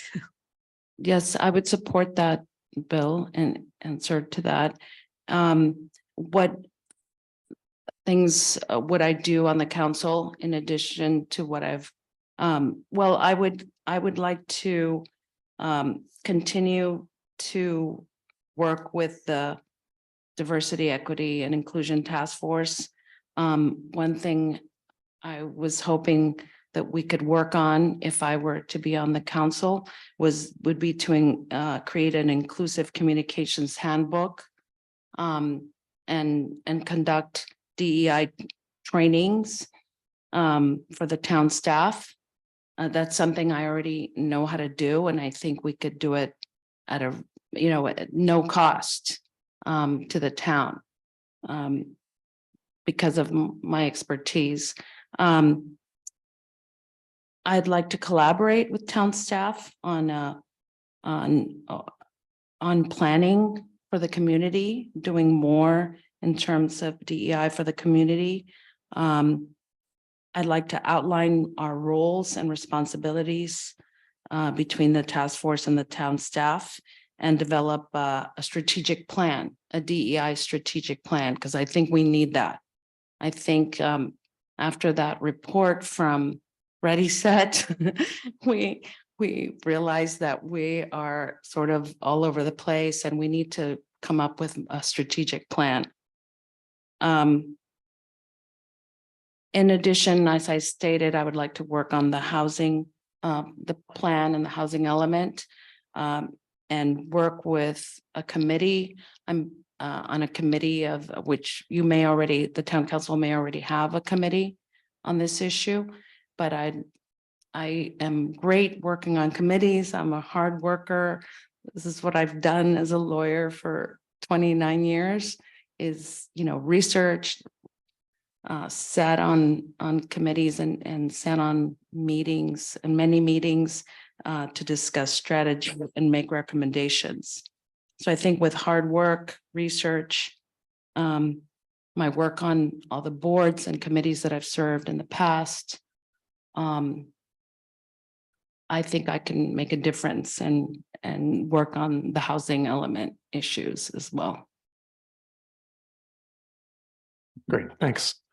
So one of the things that we have to do is we serve on other regional boards and JPA boards, and we sort of divvy up those responsibilities. And I'm just curious, do you have any areas of interest of those particular boards that we serve on? And could you explain sort of, sorry, let me back up. In your application, you said that if you're appointed, you will not run in the August election. Is that still the case? Yes. Okay, thanks. So given that, do you have a way, like, how do you see it working wherein you could help by joining boards, but just for a period of 5 or 6 months? Well, I would just do my best to do what I can on those boards. You know, I want to be of help to the town. I mean, Are there any in particular that you're interested in? can you name some of the boards? Sure. So Marine Clean Energy, the Ranch, Tiburon Traffic Relief, JPA, RBRA. Probably Marin Clean Energy and the Traffic Commission Board as well. I feel like I can be of service. I worked on the code enforcement task force for the city and county of San Francisco. I'm sorry, I worked as an attorney on the code enforcement team. And part of that required me to do all kinds of work for different, enforcing the codes of the city and county of San Francisco. And so that's sort of up my alley. I've worked with the health department, the building department, the housing department for many years. And that's sort of my area of expertise is code enforcement. Great, thank you. Does anyone else have any questions? Okay, so then at this point, you're welcome to make a closing statement of up to 2 minutes. Well, I just want to say I appreciate your time and thank you for giving me this opportunity to speak to you. I think it would be wonderful to continue to work with you and to do the best I can for the town in this position and put all my energy and hard work. I could also diversify the board a little bit and provide my not just my areas of expertise, but my wonderfulness of who I am and continue to serve the town. So thank you very much. Thank you, Karen. I really appreciate you coming.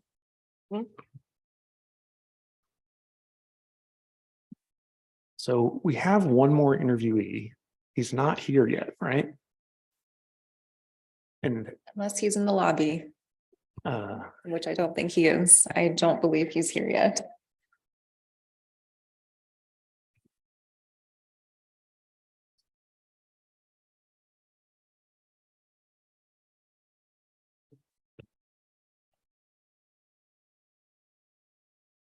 And I do see though that it has us on the schedule that he begins at 8:20. Did he see a copy of the schedule? Yes, he did. He had another commitment tonight. I expect him here any minute. Sorry, say that I'm again. expecting him any minute. You are? Yeah. So let's take a 5-minute break until 8:20 when he is scheduled to be here. Yes.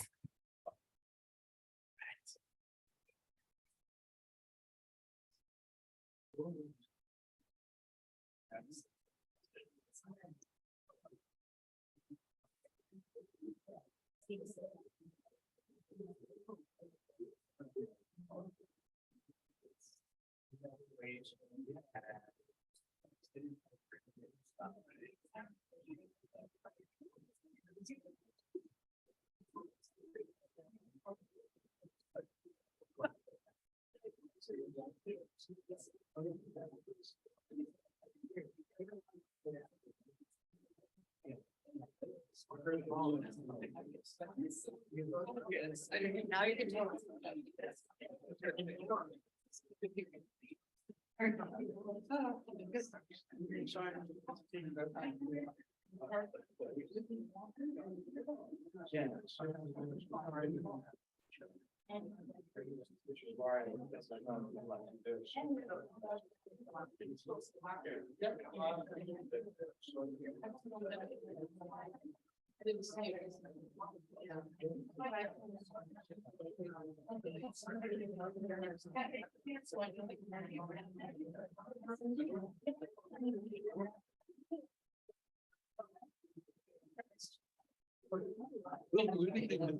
See our lives.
Now that Jack knows I asked him. Right.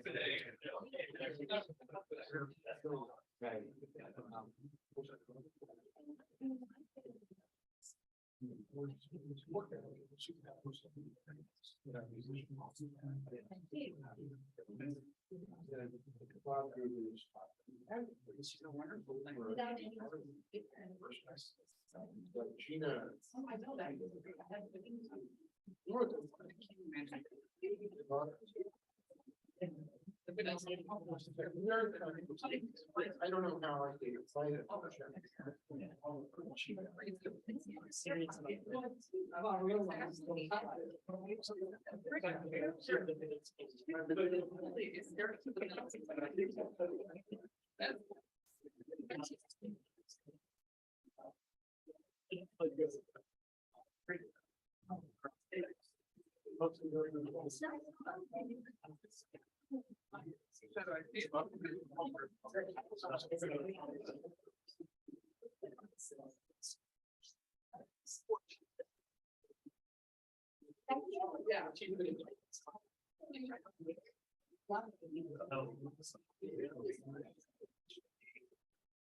They're normal settings. I'm serious. Good. I think we were at 8:20. So they said, I'm gonna break. So you don't have it. Yeah, I'd say you. We got there. Kombucha for the South. Get out.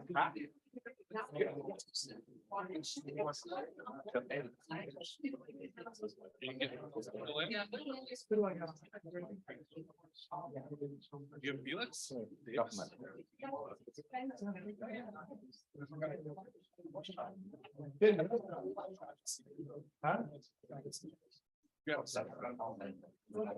Really? Awesome. I coached you. What? Yeah. Best. All right, everybody, we have Chuck Hornbook in the house. So we're ready to resume. Yes, I will be back. Thank you. Tough crowd. Welcome, Chuck. Thank you, Mr. Mayor. I apologize. That's all right. I was at practice. Yep. Sorry. No, it's all good. Let me. So as you may realize from, I think, town clerk emailed you, but we have a 3-minute opening statement followed by a 15-minute Q&A period, and then we'll finish up with a 2-minute closing statement by you, if that's okay. Sure. So whenever you're ready, welcome, and please launch into your opening statement when. Terrific. Thank you, Mr. Mayor, and thank you, council members, for being here. Ms. Thayer, are you here? All right, awesome. Thank you. So apologies actually first to my, sorry, Councilmember Fredericks. Well, I'll keep doing this. First to my other fellow applicants, I apologize I wasn't here. I was busy coaching 8th grade boys playing basketball over at Del Mar Middle School. So thus I wasn't able to be here, and I'm the head coach. So that's what kept me away.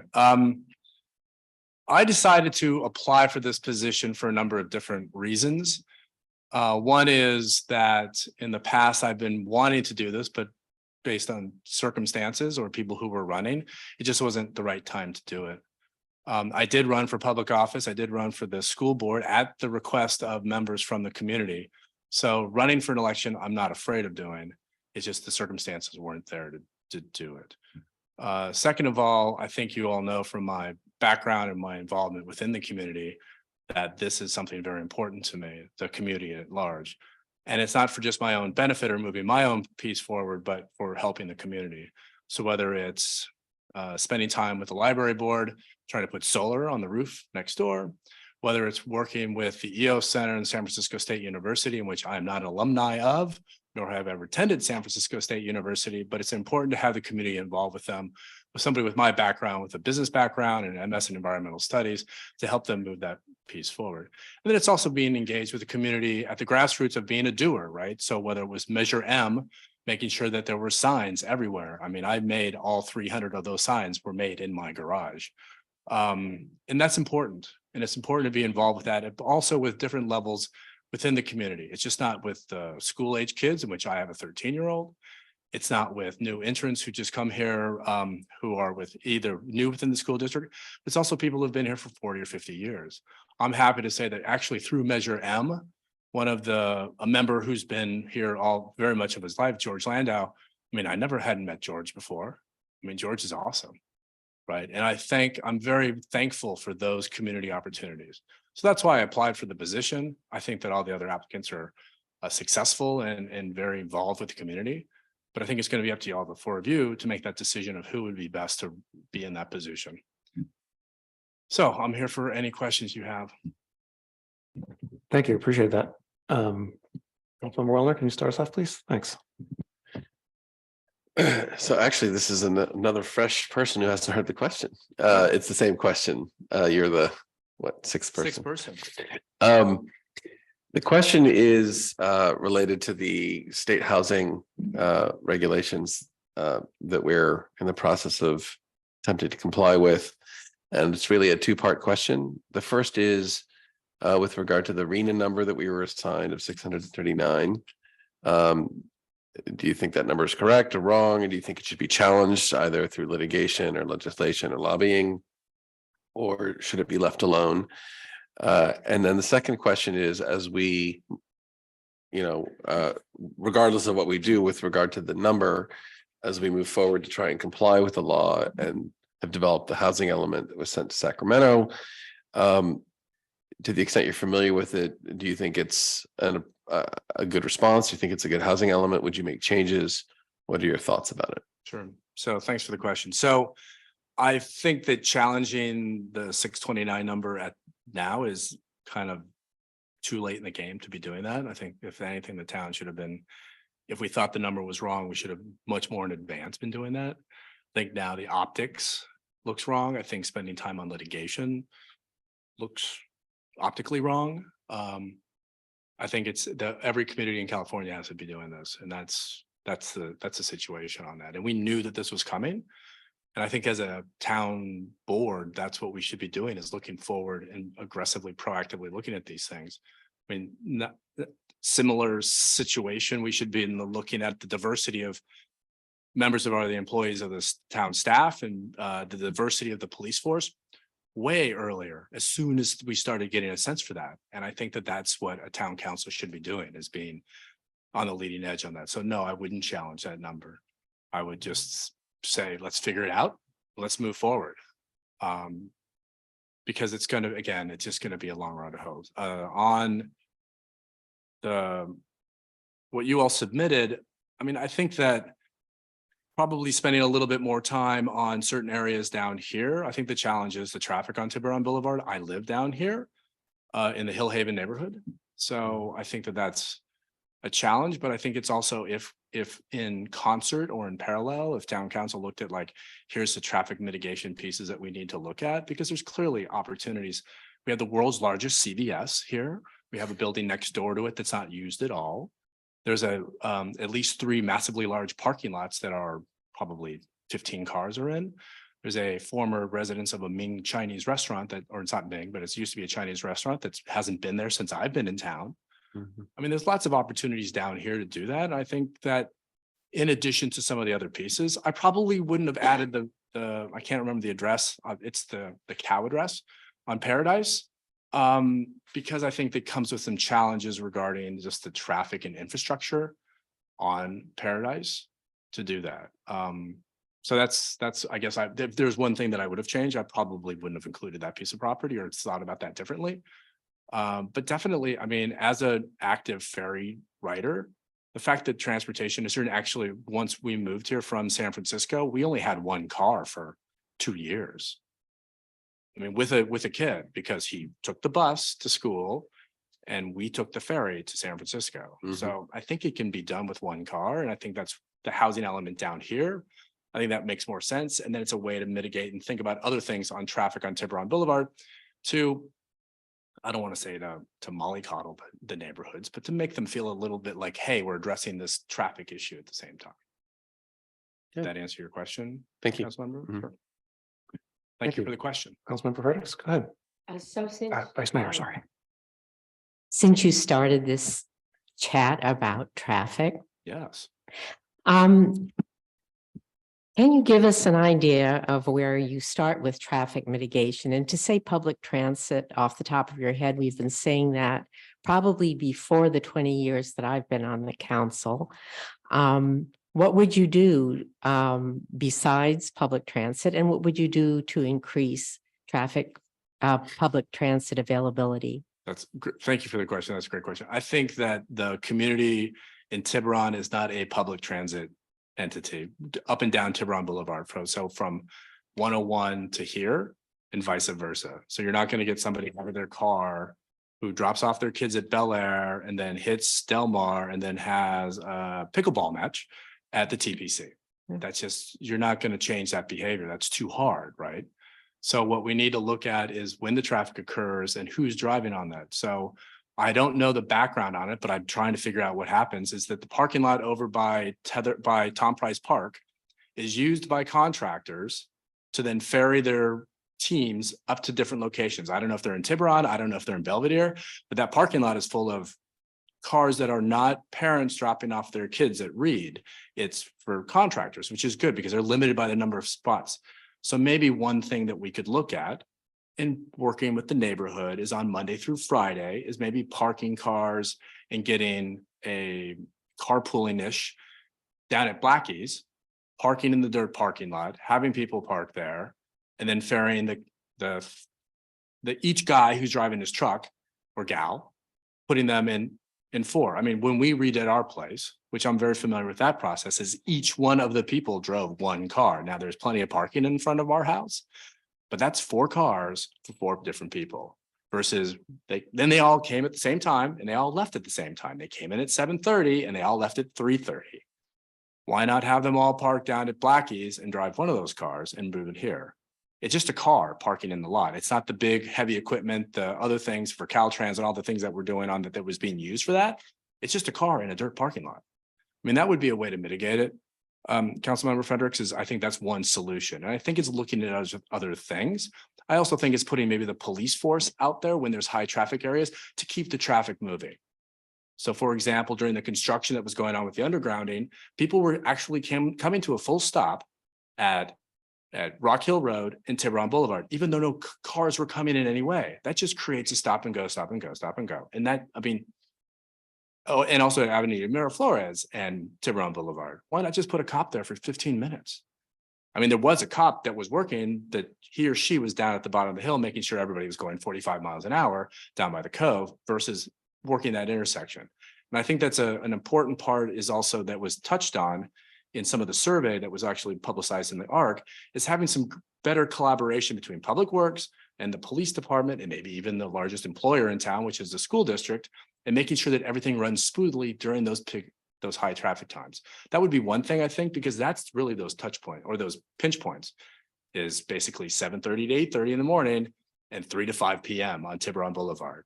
I mean, I think Councilmember Fredericks, you and I living down here and having to drive, maybe I don't know your pattern, but I do drive up and down that. It's kind of a nightmare. Yeah, I get what you're saying. You're saying better traffic management. Correct. Yeah. Thank you. Yep. Thank you for the question. Thank you. Councilmember Thier, do you have some questions for Chuck? Chuck, I wanted to first start off by thanking you for applying.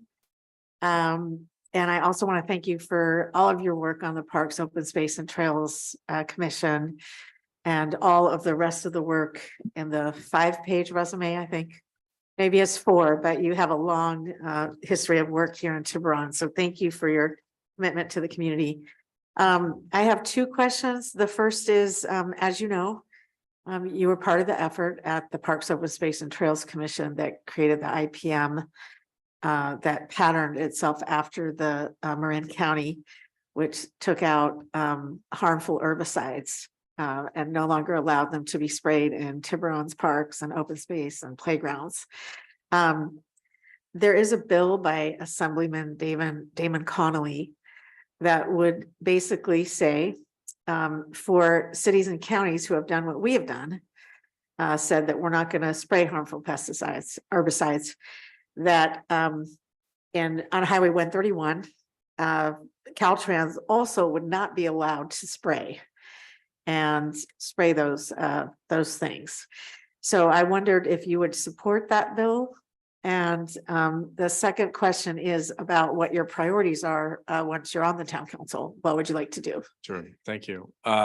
So first on IPM, both myself and Councilmember Nick Farr worked on that. And part of it was also reaching out to all the, not just the county, but also all the other communities in Southern Marin. So Fairfax County, actually we looked at Cotati as well. So went out to Sonoma County as well. So I think that was an important piece. And I think that was, thank you for mentioning that. I think as a town council member, it is reaching out and seeing what other people have done in other communities. We are not, while we live in a very unique and beautiful place, and I'm very thankful and grateful for that every time I wake up. Our operation is not that much different than anybody else. So I think it's important to look at different communities and what they do and not reinvent the wheel and spend time, effort, making something unique. So in terms of Assemblymember Conley's piece, our IPM basically says that using an herbicide or a pesticide is a measure of last resort after you've gone through a number of different steps. And I think it's important to allow the communities to do that. I'd have to see like the cost benefit on the side of like, how would you to do those components?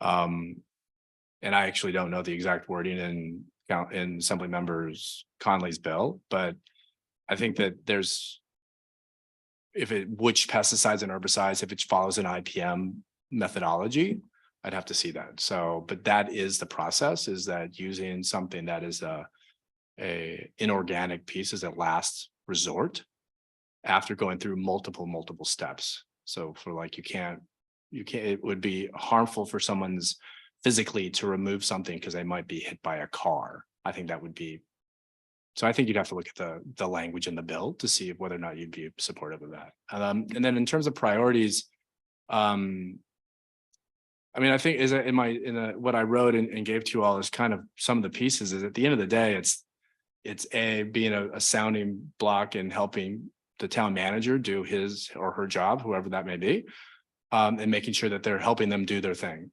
and making those hard decisions that need to be made. I mean, Councilmember Fredericks made that one point when we were on a call with the Post, is like, hey, we're the electeds, we have to make those hard decisions, and I appreciate that and value that.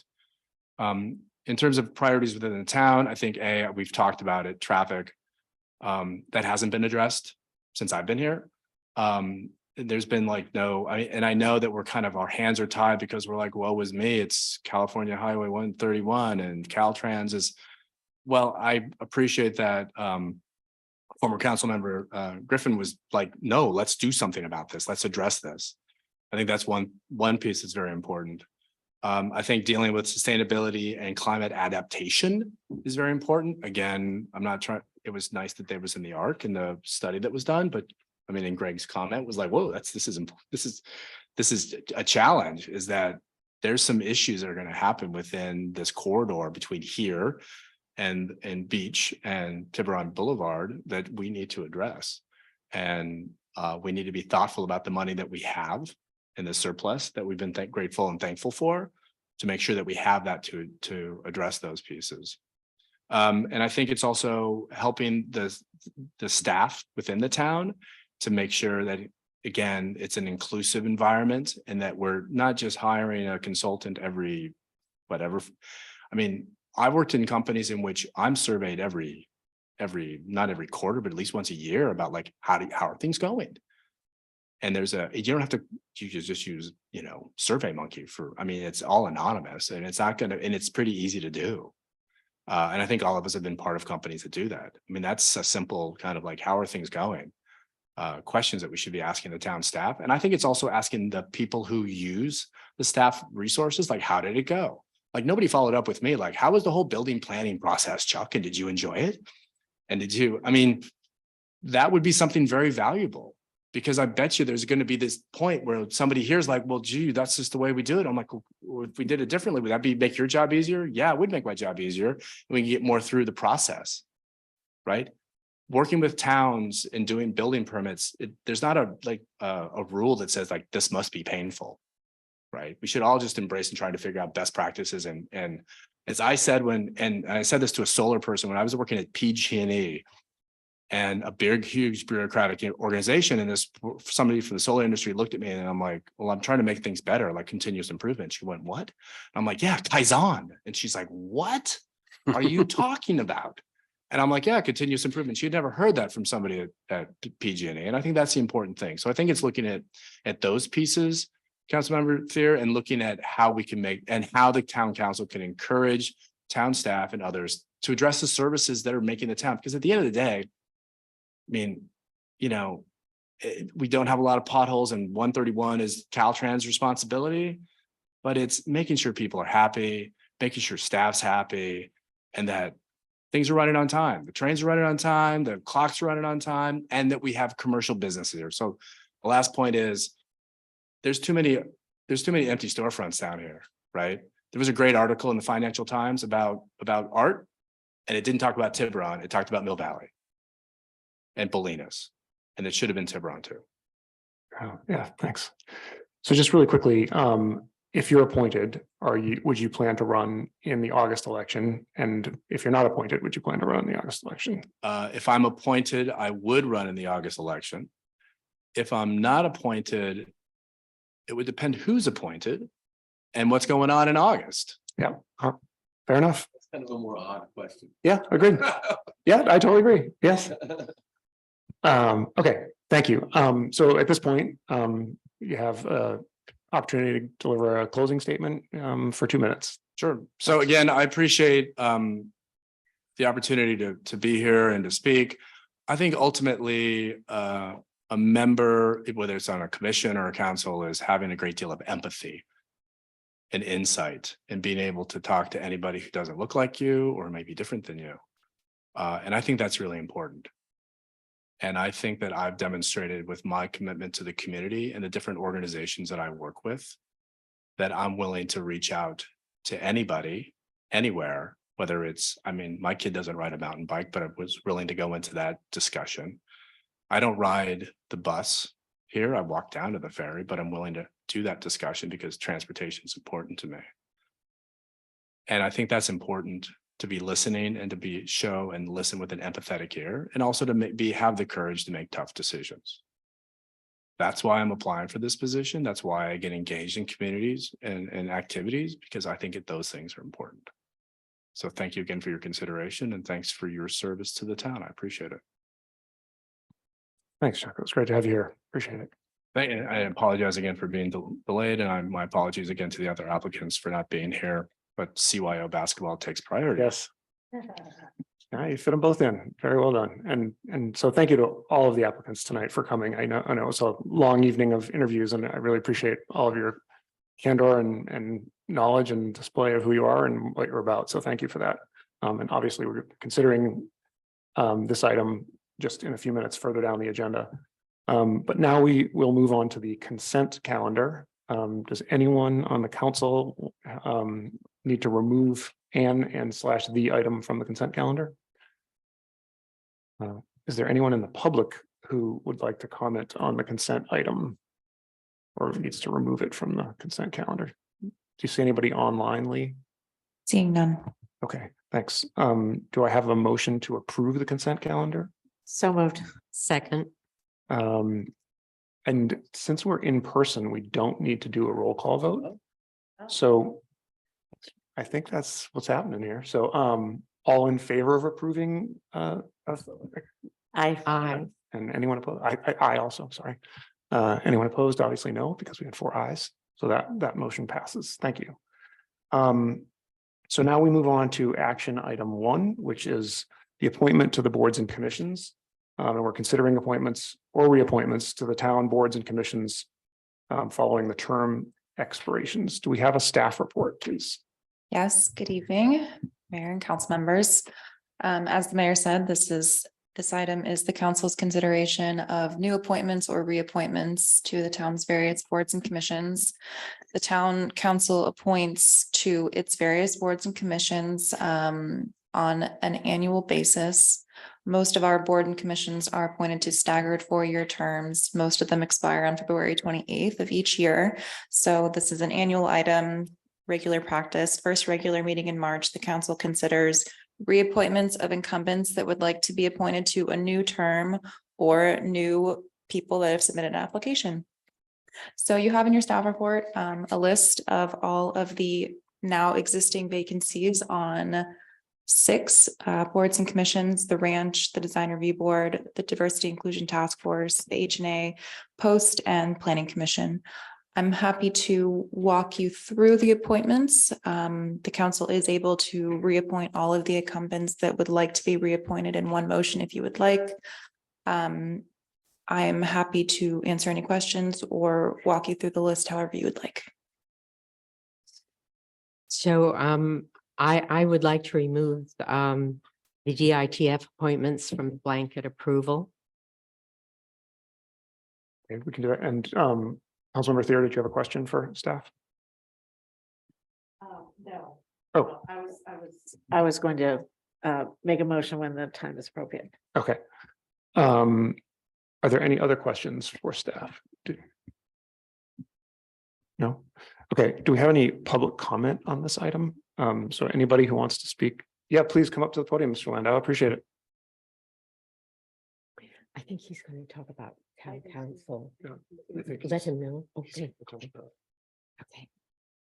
So I think you know, Mr. Landau, but this item is for not for the town council appointments, right? Great, thank you. Thank you. So welcome. So if you could just state your name and then we have 3 minutes to. Sure. Thank you. No. Yeah, I usually take 3 minutes just to say my name. That's what happens when you learn English in the South. My name is George Landau, and for the last 50 years, I've lived on 82 Sugarloaf Drive. And I'm here to urge you to support Erica Williams to be reappointed to the Planning Commission. End of statement. Thank you. Fantastic. Thank you. I appreciate it. Does anyone else have any other public comment about the boards and commissions that are not town council? Madam Clerk, do you see anybody online who wants to? Seeing none. Okay. So at this point, we can bring it back. I'll close the public comment period and we'll bring it back to the council for discussion. And I appreciate Vice Mayor Fredericks looking to bifurcate into some or segmentize the process, and that sounds good to me. Does anyone have any want to start off a discussion, or I know I'm sorry, so I'm still not sure how we're approaching this. We have. I have a motion, actually. So we have, it seems to me that the only openings without incumbents asking to be reappointed are in the DRB. We have 2 of those, and we did interview 2 candidates at our last meeting. Separating out the diversity committee. Yes. And in the diversity committee, all of the incumbents are asking to be reappointed, with one additional interview tonight. And Vice Mayor Fredericks asked we consider that separately. So had the motion that you were looking to make, had you crafted it to take those things into effect? Yes, so my motion was going to be that we reappoint Jerry Reeson to the Ranch Committee. That we reappoint Victoria Fong to Heritage and Arts Committee, that we reappoint Chuck Hornbrook to Parks, Open Space and Trails Commission, and that we reappoint Erica Williams to the Planning Commission. Thank you for that motion. Do I have a second on that motion? I'll second that. Okay, all in favor of that motion, can say aye. Aye. Aye. I want to make sure I understand. It's basically reappointing all the incumbents. Yes, Okay. it's reappointing all the incumbents. Okay, I just named the commissions. And then I do have another thing I wanted to say about Design Review Board. I actually would like to see us go back out and interview some more for that particular board. I think right now there's, if my understanding is correct, there's 2 positions open and there's 2 candidates, and it was done over a time when I think people might have been not paying as much attention as normal. So I'd like to see us go back out and interview and see who else is interested in Design Review Board. Any other discussion on that? I know I support that idea. I'm fine with it. Oh, okay. So do we need to make a motion to reopen the application period for? I think that'd be helpful. Okay. I move that we reopen the application period for the Design Review Board, and we allow our town clerk to determine the next interview schedule. And do I have a second it. Second, thank you. All in favor of approving the motion, say aye. Aye. Aye. Okay, that motion passes 4-0. Thank you. So now we move on to the diversity task force appointments. Vice Mayor So Frederick? since I asked that we consider it separately, let me share what I'm thinking about. We have 2 applicants who are residents of Tiburon. I would like us to consider replacing the Belvedere residents with thanks for his service, and appoint instead one of the 2 Tiburon residents that were interviewed. And they add, I think each has something really important to add to the diversity inclusion task force. We just interviewed Brett Daniels. He's a church volunteer. He's a citizen. He's a resident worker. He has no institutional, government, or corporate background, but he is a member of the community with no particular expertise. And we often don't have them as members of our appointed boards. And I think we should consider him very seriously. He does represent diversity, but so does a previously interviewed candidate, Christine Patel, and she represents the diverse community of our schools. So from my point of view, we have 2 really good choices of people who actually live in Tiburon to address our aspirations for diversity and inclusion. And I would like to seriously consider them. Even though the charter does allow us to appoint Belvedere members, I think the need is greater, especially for one of these 2 candidates. And I leave it for discussion at this point.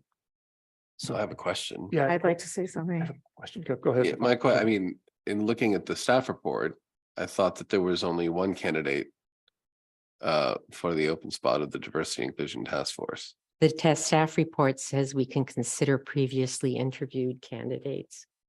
Am I right about that? Yes. You mean from prior rounds of interviews? Yes.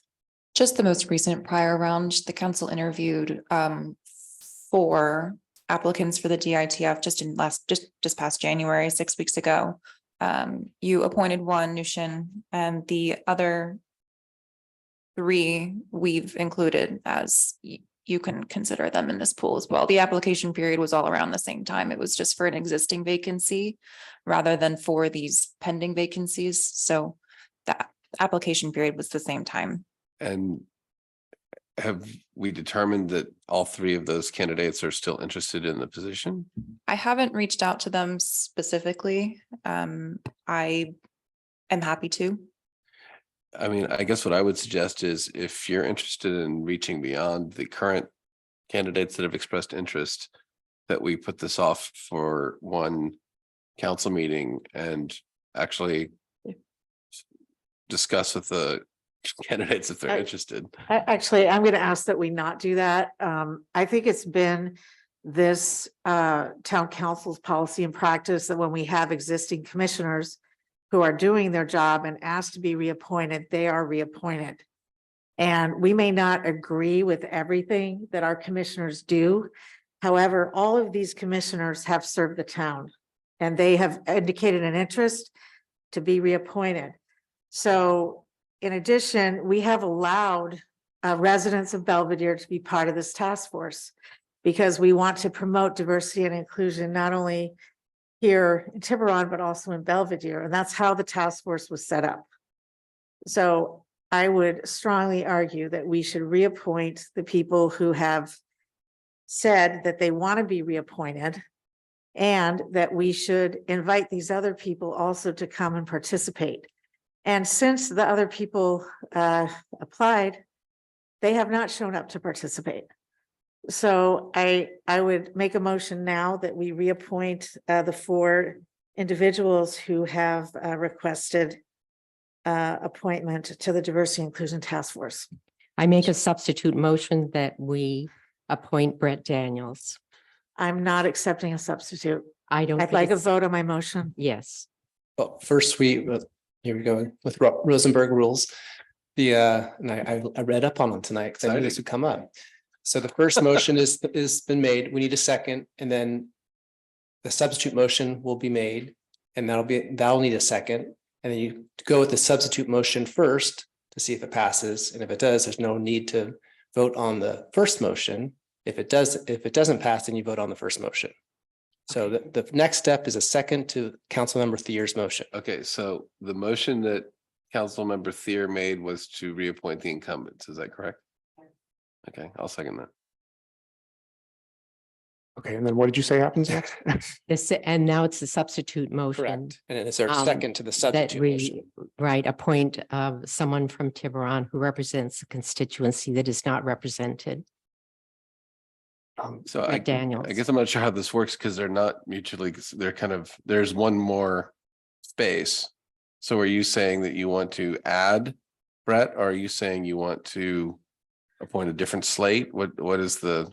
There are 5 members to reappoint. My understanding is there are no vacancies on the DITF. Is that right? 1 vacancy. It spills over to the second page, Councilmember Wellner. That's the 5th person. And if you're looking at that grid. Tina. Yeah, Tina's on the second page. Okay, Tina's on the second page. That's very tricky. Okay, all right. So we have 5 incumbents and they all want to be reappointed. Yes. And that's what your motion is. Yes, Yeah. that's my Okay, motion. and then what specifically is your substitution? My substitution is to nominate Brett Daniels, In place of who? Who do you want to knock off? the Belvedere member, Who is I- that? Who's that? Who are we talking about? Ruben Calra. Okay, so your substitute motion is to appoint all the incumbents, but not Ruben, and replace him with Brett. Yes. Okay. So we're looking for a second. And it sounds like the motion fails. Yeah, Okay, so there's a vote on the first motion. so can we do a roll call vote? Yes. Can you? Have we had the public comment we need? Oh, yeah, sorry. We did We did motion. public We did Yeah, public we comment. Did, okay. We I did. just have don't public know. comment. Yeah. And then before we actually start voting, what about your comment? I guess we made a motion in a second to. Yeah, go for we've the got a appointment. motion Okay. on the floor. We need to vote on it. Okay, so could you do a roll call vote, please, Madam Clerk? Councilmember Thier, Yes. Councilmember Wellner, Yes. Vice Mayor Fredericks, Yes. Mayor Ryan. Yes, Thank you. thank you. So that passes. And I do hope that Mr. Daniels comes to the meetings because I think his perspective will be very valuable. for Yes, us. and I do agree with that. I think it would be fantastic. Yeah, we just need to organize our meetings with that kind of public participation, so we adhere to the Brown Act. True. That's not on the agenda. So now we move on to our second action item, AI 2. And we are considering making an interim appointment to the town council. Do we have a staff report here, please? Just very briefly, Mr. Mayor, the council is considering an interim appointment to the town council. You have interviewed all 6 applicants this evening. The person appointed is going to serve until the certification of the August 29th, 2023 election, where voters will elect somebody to fill the remainder of the term until 2024. So this is approximately 5-6 months that the person will serve. And that's my report for you. Thank you. Do we have any questions for staff at this time? I have one question. So for us to appoint somebody, they need at least 3 affirmative votes. Is that correct? Yes. Okay. Thanks. So at this point, I will open up for public comment. If there's anyone who'd like to speak publicly on this item, please come to the podium. Mr. Landau, please. Yes.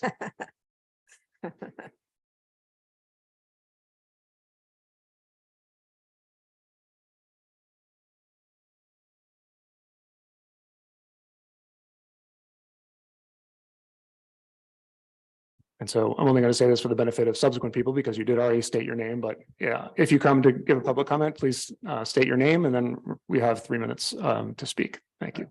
Since the last time I was here, I became 90 and I still remember my name. That's a huge accomplishment. Well, I have the highest respect for Chuck. I didn't even know that he was applying for this position. I worked with him on Measure M, and frankly, if it wasn't for Chuck and Erica, I don't believe that the measure would have passed. However, having said that, I would like to suggest that Kathleen be selected tonight as the incoming council person.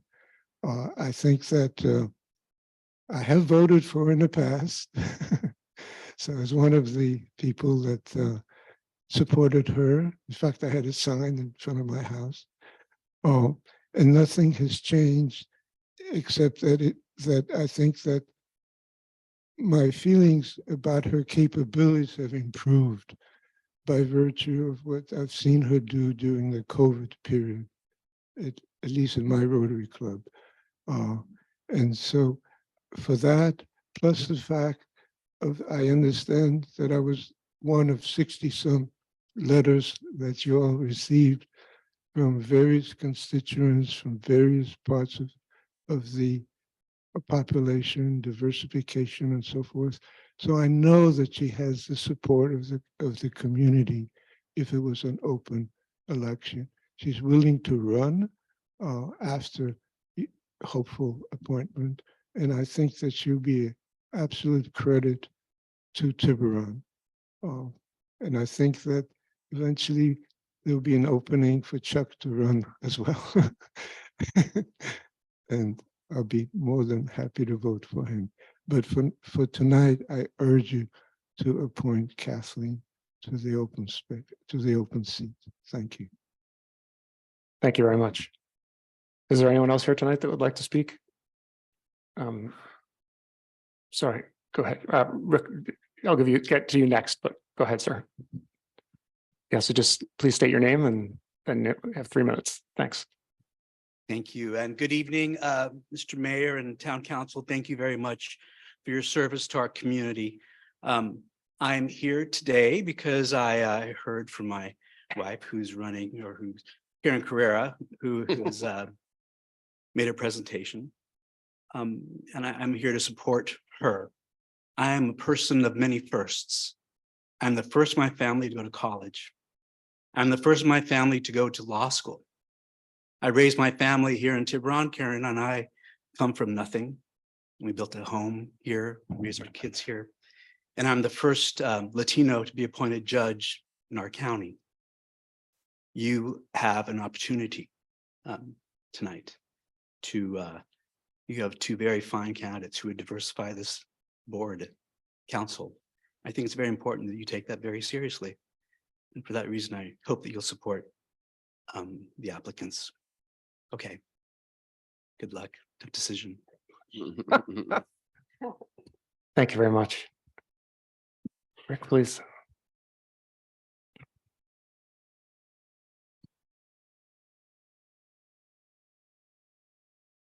Thanks for joining us. If you want to just Good state your name evening. for the record in 3 minutes, please. My name is Rick Grossman, and I think you all know who I support for town council.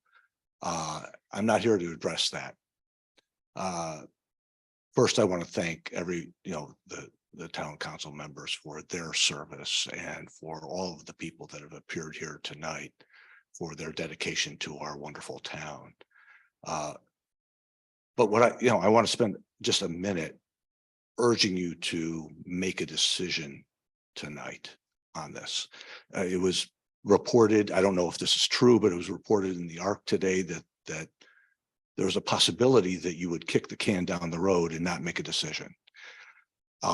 You have 6 of Tiburon's finest who have appeared here as candidates, including Kathleen, but also 5 others that are tremendous. And they are here because of a decision you made at your last meeting that kicked this off, and they took time from their busy schedules to participate in that process. In addition, you have dozens and dozens and dozens of letters from various members of the town, because this council told the community that you wanted to see who had broad-based support for this appointment. And so I'm here to urge you to make a decision. That's what we expect of you. You know that. This is what the town expects from good government, is to be decisive, to move things forward, to get things done.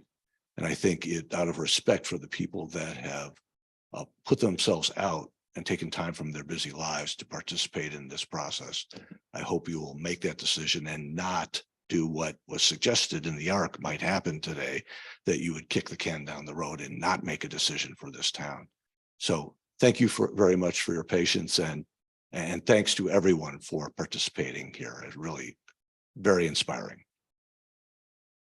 Thanks for your comments, Rick. Appreciate it. Please go ahead, Olivia.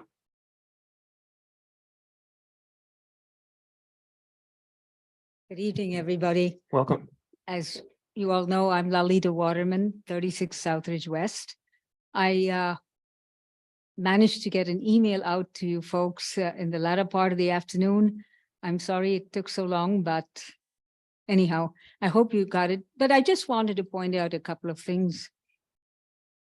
Number one, I as I said in my email, and the 2 gentlemen before me have said, I think we were truly fortunate that we live in a community where we have such highly talented individuals. And the 6 people who have applied, I thought were excellent, would be excellent choices anyway.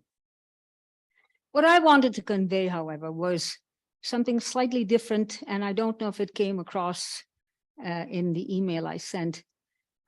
Having lived here for more, almost 27, 30 years, I've always felt that there was a bit of a void in terms of actual diversity, in terms of thought, in terms of process.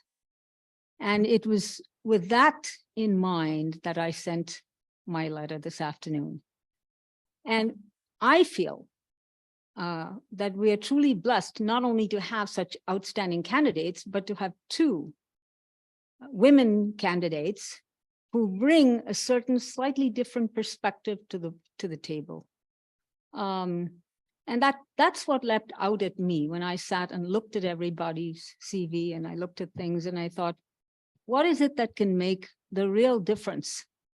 And I felt I wanted you to know that from the eyes of somebody like me, who is different in many ways, and from the eyes of somebody who has lived in this community for a long time, I feel I was really disappointed when Noah had to resign, because when Noah got elected, I thought, wow, finally, we have a different perspective.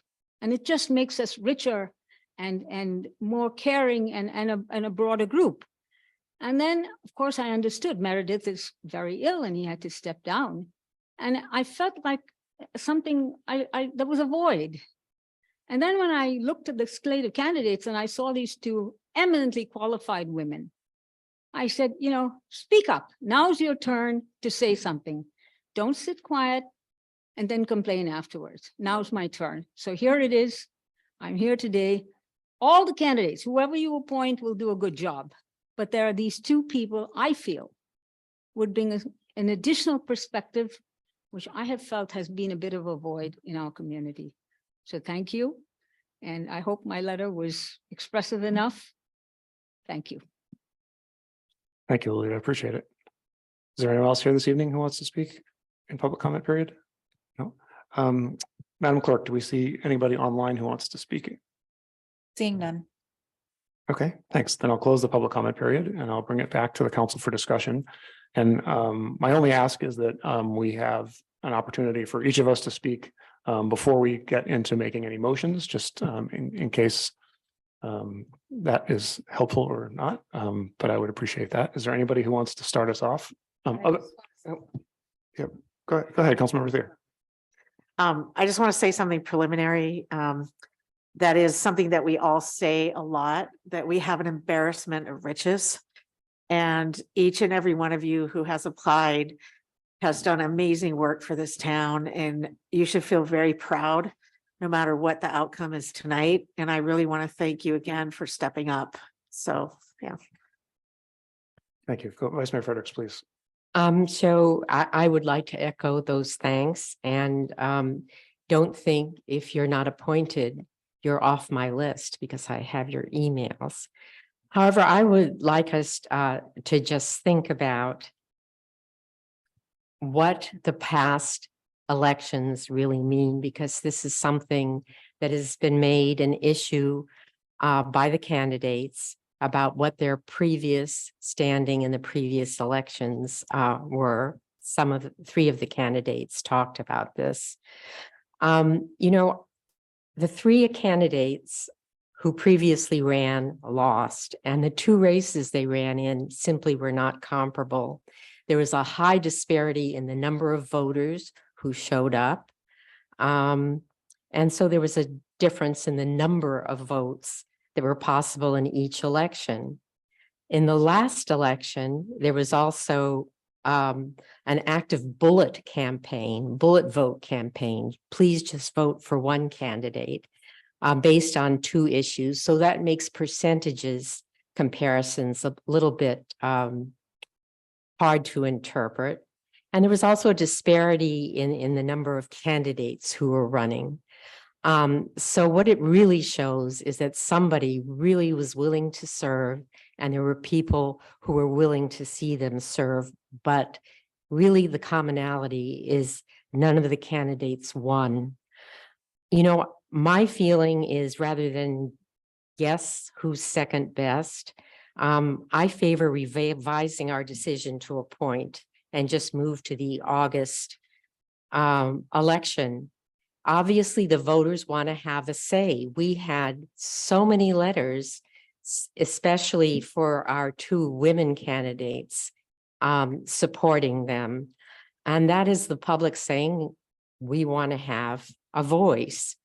We really don't necessarily have to appoint an interim. And if we're going to anyway, despite my eloquent babbling, I would suggest that we consider only those candidates who have indicated they are willing to run if appointed. Thank you, Vice Mayor. Councilmember Wellner, please go ahead. Thank you. So I have very mixed feelings tonight. On the one hand, I am dazzled by the candidates that we have. I think it is a collection of incredible applicants, each of whom would do a fantastic job. And, you know, it's one of those situations where it happens in life where, you hear the first person talk and you think, wow, and then you hear the second person talk and you think, wow, and each one of you would be an outstanding council member and are currently engaged in very important service. And I'm hoping that each of you at some point is able to serve on the council. The reason I say I have mixed feelings is that I'm also very frustrated, and I'm going to address what Richard Grossman said about having the council having invited people to seek appointment, having had I don't know what the if you've counted the number of letters, but sometimes we do that, but have so many people bother to send letters, and have all of you spend the time to be here so long tonight to make your presentations. The one correction I would make in what Mr. Grossman said is that while the council voted to go forward with an appointment, there was one person who voted against it. And that was me, because my feeling has always been that the best selector for these positions is the electorate. And particularly when we've selected, when we decided, as I recommended, that we have the soonest election possible, which is August 29th, which is 6 months away, that instead of taking away from the electorate their franchise, their right to select the next candidate, that we take it upon ourselves. And I thought it was a bad idea then. And I think it's actually, based on what we've seen tonight, still a bad idea because we have such great candidates. I don't want to favor one of them. So I agree with Alice, actually. I think my original recommendation of not appointing someone is the right decision. That said, if the council decides to move forward with an appointment, I certainly have my opinion that I will share. But I'll just reiterate what I said before, which is that in my view, each of these candidates, should put their case before the voters and have them select rather than have us pick one. Thank you. That's very well said. And so I'm going to just sort of talk about my philosophy here. And I think if you were at or listened to the meeting at which we decided to go through this process, you know where I'm going to come from on this. And it's mostly agreeing, 80% with what both Vice Mayor Fredericks and Councilmember Wellner said. And actually, while I'm thinking about it, I better say one thing, and this is going to sound flippant and it's meant to be a joke, but technically only only one of you can be mad that if we don't make an appointment, because the other 5 weren't going to get appointed anyway. So anyway, no. So spoken like a mathematician. Yes. Jack, I don't know. No, what I really meant to say was, and I really do mean this from the bottom of my heart, I really appreciate you coming out and talking about yourselves and really, I know most of you pretty well, and you reaffirmed the high opinion I have of you. And to their point, you made it more difficult were I to pick one. But philosophically, where I completely agree with Councilmember Wellner is that I think that these seats must be won at the ballot box. And that the decision we came to in January, the reason I voted for it was because I felt that there was a threshold that we had achieved in the last election that made me comfortable going forward with an appointment based on what the ballot box told us. And again, I think I agree, these seats need to be determined by the voters. And it is, with whatever, in a representative democracy, like whatever decisions we normally make, it's like some part Jack Ryan and some part what I know the 6,000 people of Tiburon want, and I merge them and I come to a decision. And this is the one where I sideline my own opinion the most, right? And so the only way I could come to an appointment decision is if a certain threshold had been met. And as I said in January, and I'll say it again, I do think that because Isaac ran against us and because he got so many votes, I think he achieves the threshold of me being comfortable and advocating for appointing him. And I don't think the other candidates, well, I appreciate their qualities and their ability to achieve a percentage of the population that clearly supports them. Isaac just ran and he just got 2,000 votes. And as he said, no one has ever gotten that amount of votes and lost. And Vice Mayor Frederick's point is perfect in terms of the math. So the only math that I can say that works is that he came very close. If we agree, and I think even people in the audience have said that being an incumbent provides an edge, right? So if we appoint someone, we have to acknowledge that will be an edge. And when Isaac ran against us, he was facing a hurdle. And what was the hurdle that he was facing? Is it 2% or is it 50%? I'm going to say it's somewhere in between. I don't know what it is, but he came within 20% of the next vote getter, of the next lowest vote getter, and that's closer than any person has come in a percentage terms to an incumbent since 2003. And again, like to your point, there are the number of candidates matters, and it's just really hard to normalize it from a math standpoint. But 2,000 people saying I want this person to be my council representative is the threshold, has crossed the threshold for me being comfortable with that. So I would advocate for appointing Isaac, but I completely appreciate what you're saying about it needing to be decided by the voters. And if that doesn't meet your threshold of qualifying that the voters have spoken, I get it. It's just, we have drawn the threshold at a different level apparently, but I think that's consistent with what I said in January, and that's where I come out on this.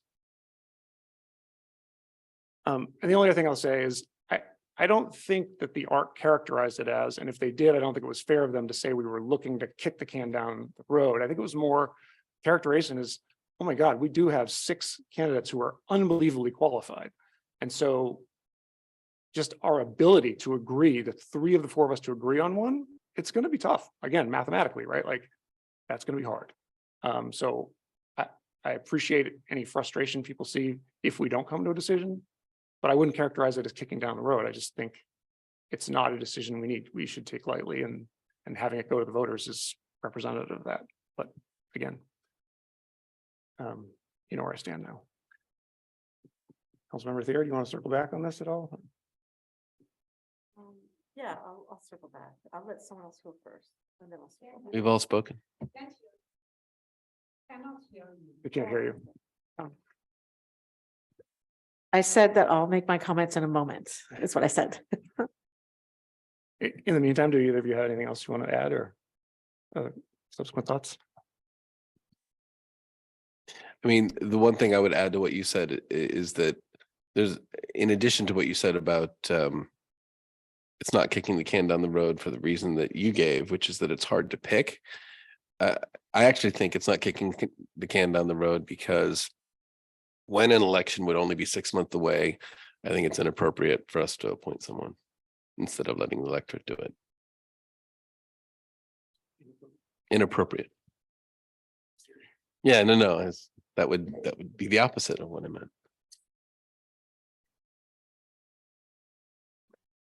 Councilmember Thayer, we're waiting to hear from you. Thank you. Sorry. So I do think what Jack said carries a lot of weight in my mind, just the past election. And I also see my other council members' points of view as well, because I think that we have a complete embarrassment of riches here. We have so many qualified people, and I don't know that we have an agreement tonight or that we'll have one. There's still a little bit of time. But I think the problem here is that when we did vote for the appointment, we voted for the appointment first. And I certainly thought that appointment was going to be for 1.5 years. And then after that, John Wellner made the motion that we have the election as soon as possible. That did change the first vote in a way. However, I do think we have two different proposals on the table now. And I would be comfortable either supporting the person with 2,000 votes in the last election, or possibly having us not appoint. But I do not want anyone to think it's a waste of time what's happened. I don't want, if the council went in that direction, I wouldn't want anyone to think that they wasted their time applying for this position. And I hope that you would all recognize that this vote was, in my mind, taken a little bit backwards at that meeting. We probably should have figured out the date of the election first and then decided on an appointment. I totally blame the mayor for that, by the way, and I'm sorry about that. No, seriously, that was. No, that was it's not your fault. I don't think you could have predicted that would happen. It's clearly John's fault. No, I'm just kidding. It's no one's fault, but I do put a lot of weight into the last election, and we have also people that have run in other elections, and I think that's also of value as well. Yeah, please, Vice Mayor Fredericks. Yes, and as we decide what to do next. As we decide what to do next and formulate whatever motion we are going to make, I think that the audience should understand that if we can't come to some kind of a vote or consensus on a single candidate, we'll go straight to election anyway, because we just approved having the election in August. Yeah, that's right. Yeah, please go ahead. And I did want to say to all the candidates, it was very interesting, because when I heard each of you speak, and I've known many of you for a really, really long time, but when I heard each of you speak, I could actually see you sitting right next to us here on the council. So, I think everyone should be proud of everything that they did and for coming forward, because it's hard to come forward in a public setting and put yourself out there. But I just don't think we have agreement. That's my best guess tonight. Okay, so I'm going to say one other thing about the election in August, and another reason that gives me comfort in believing that Isaac achieved the threshold is that, in August, in the August cycle in 2019, Bolinas had a special election and the turnout was 37%. So I worry that we're going to have, if we don't appoint tonight, we'll have at least 4 excellent candidates in August. We'll have a total of 2,000 or 2,500 votes cast. And so, and it's probable that no one is going to win 2,500 to nothing. It'll be probably more evenly distributed. And so we'll just have a much lower number of voters confirming. And again, it's the ballot, and that's the way it works. The plurality wins. That's okay. But that's why I became comfortable with the threshold that Isaac achieved. And with that, I'm going to make a motion that we appoint Isaac Nikvar as a council member. And I'm looking for a second.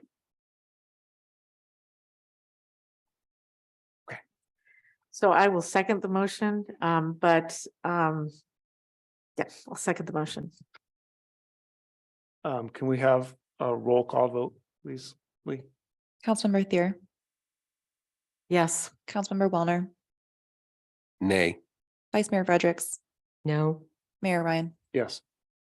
Okay, so that motion is defeated 2-2. Yes, and I want to say to the other candidates that, as I said, we do not have agreement.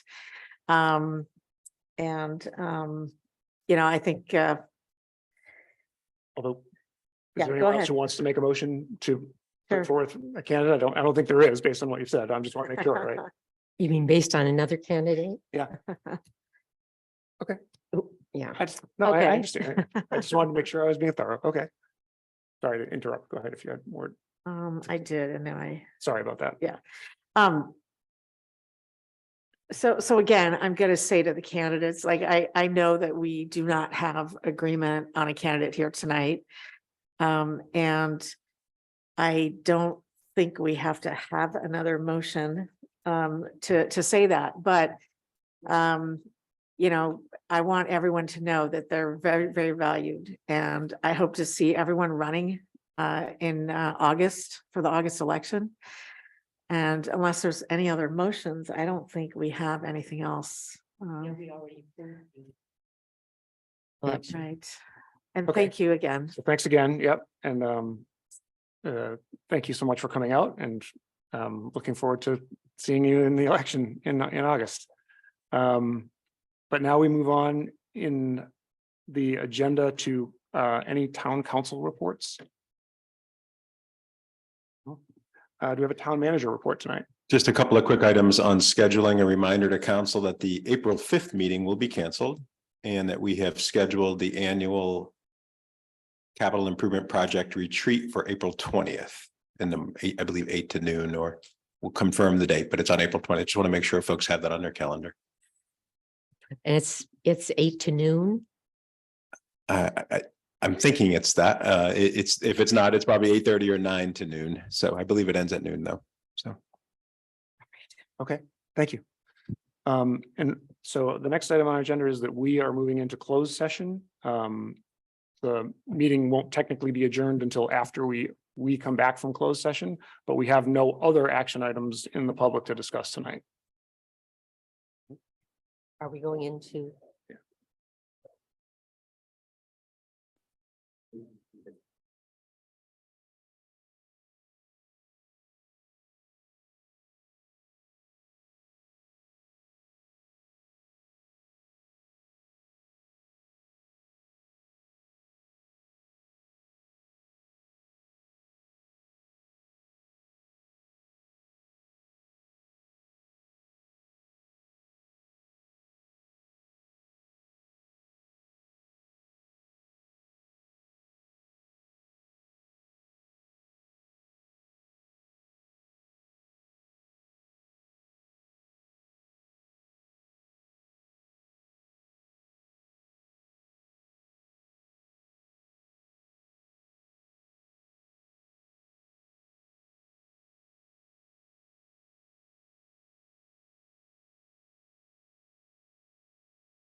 It was your last Uh, motion that did it. we have, That you should start at five. we have returned from closed session and we have nothing actionable to report.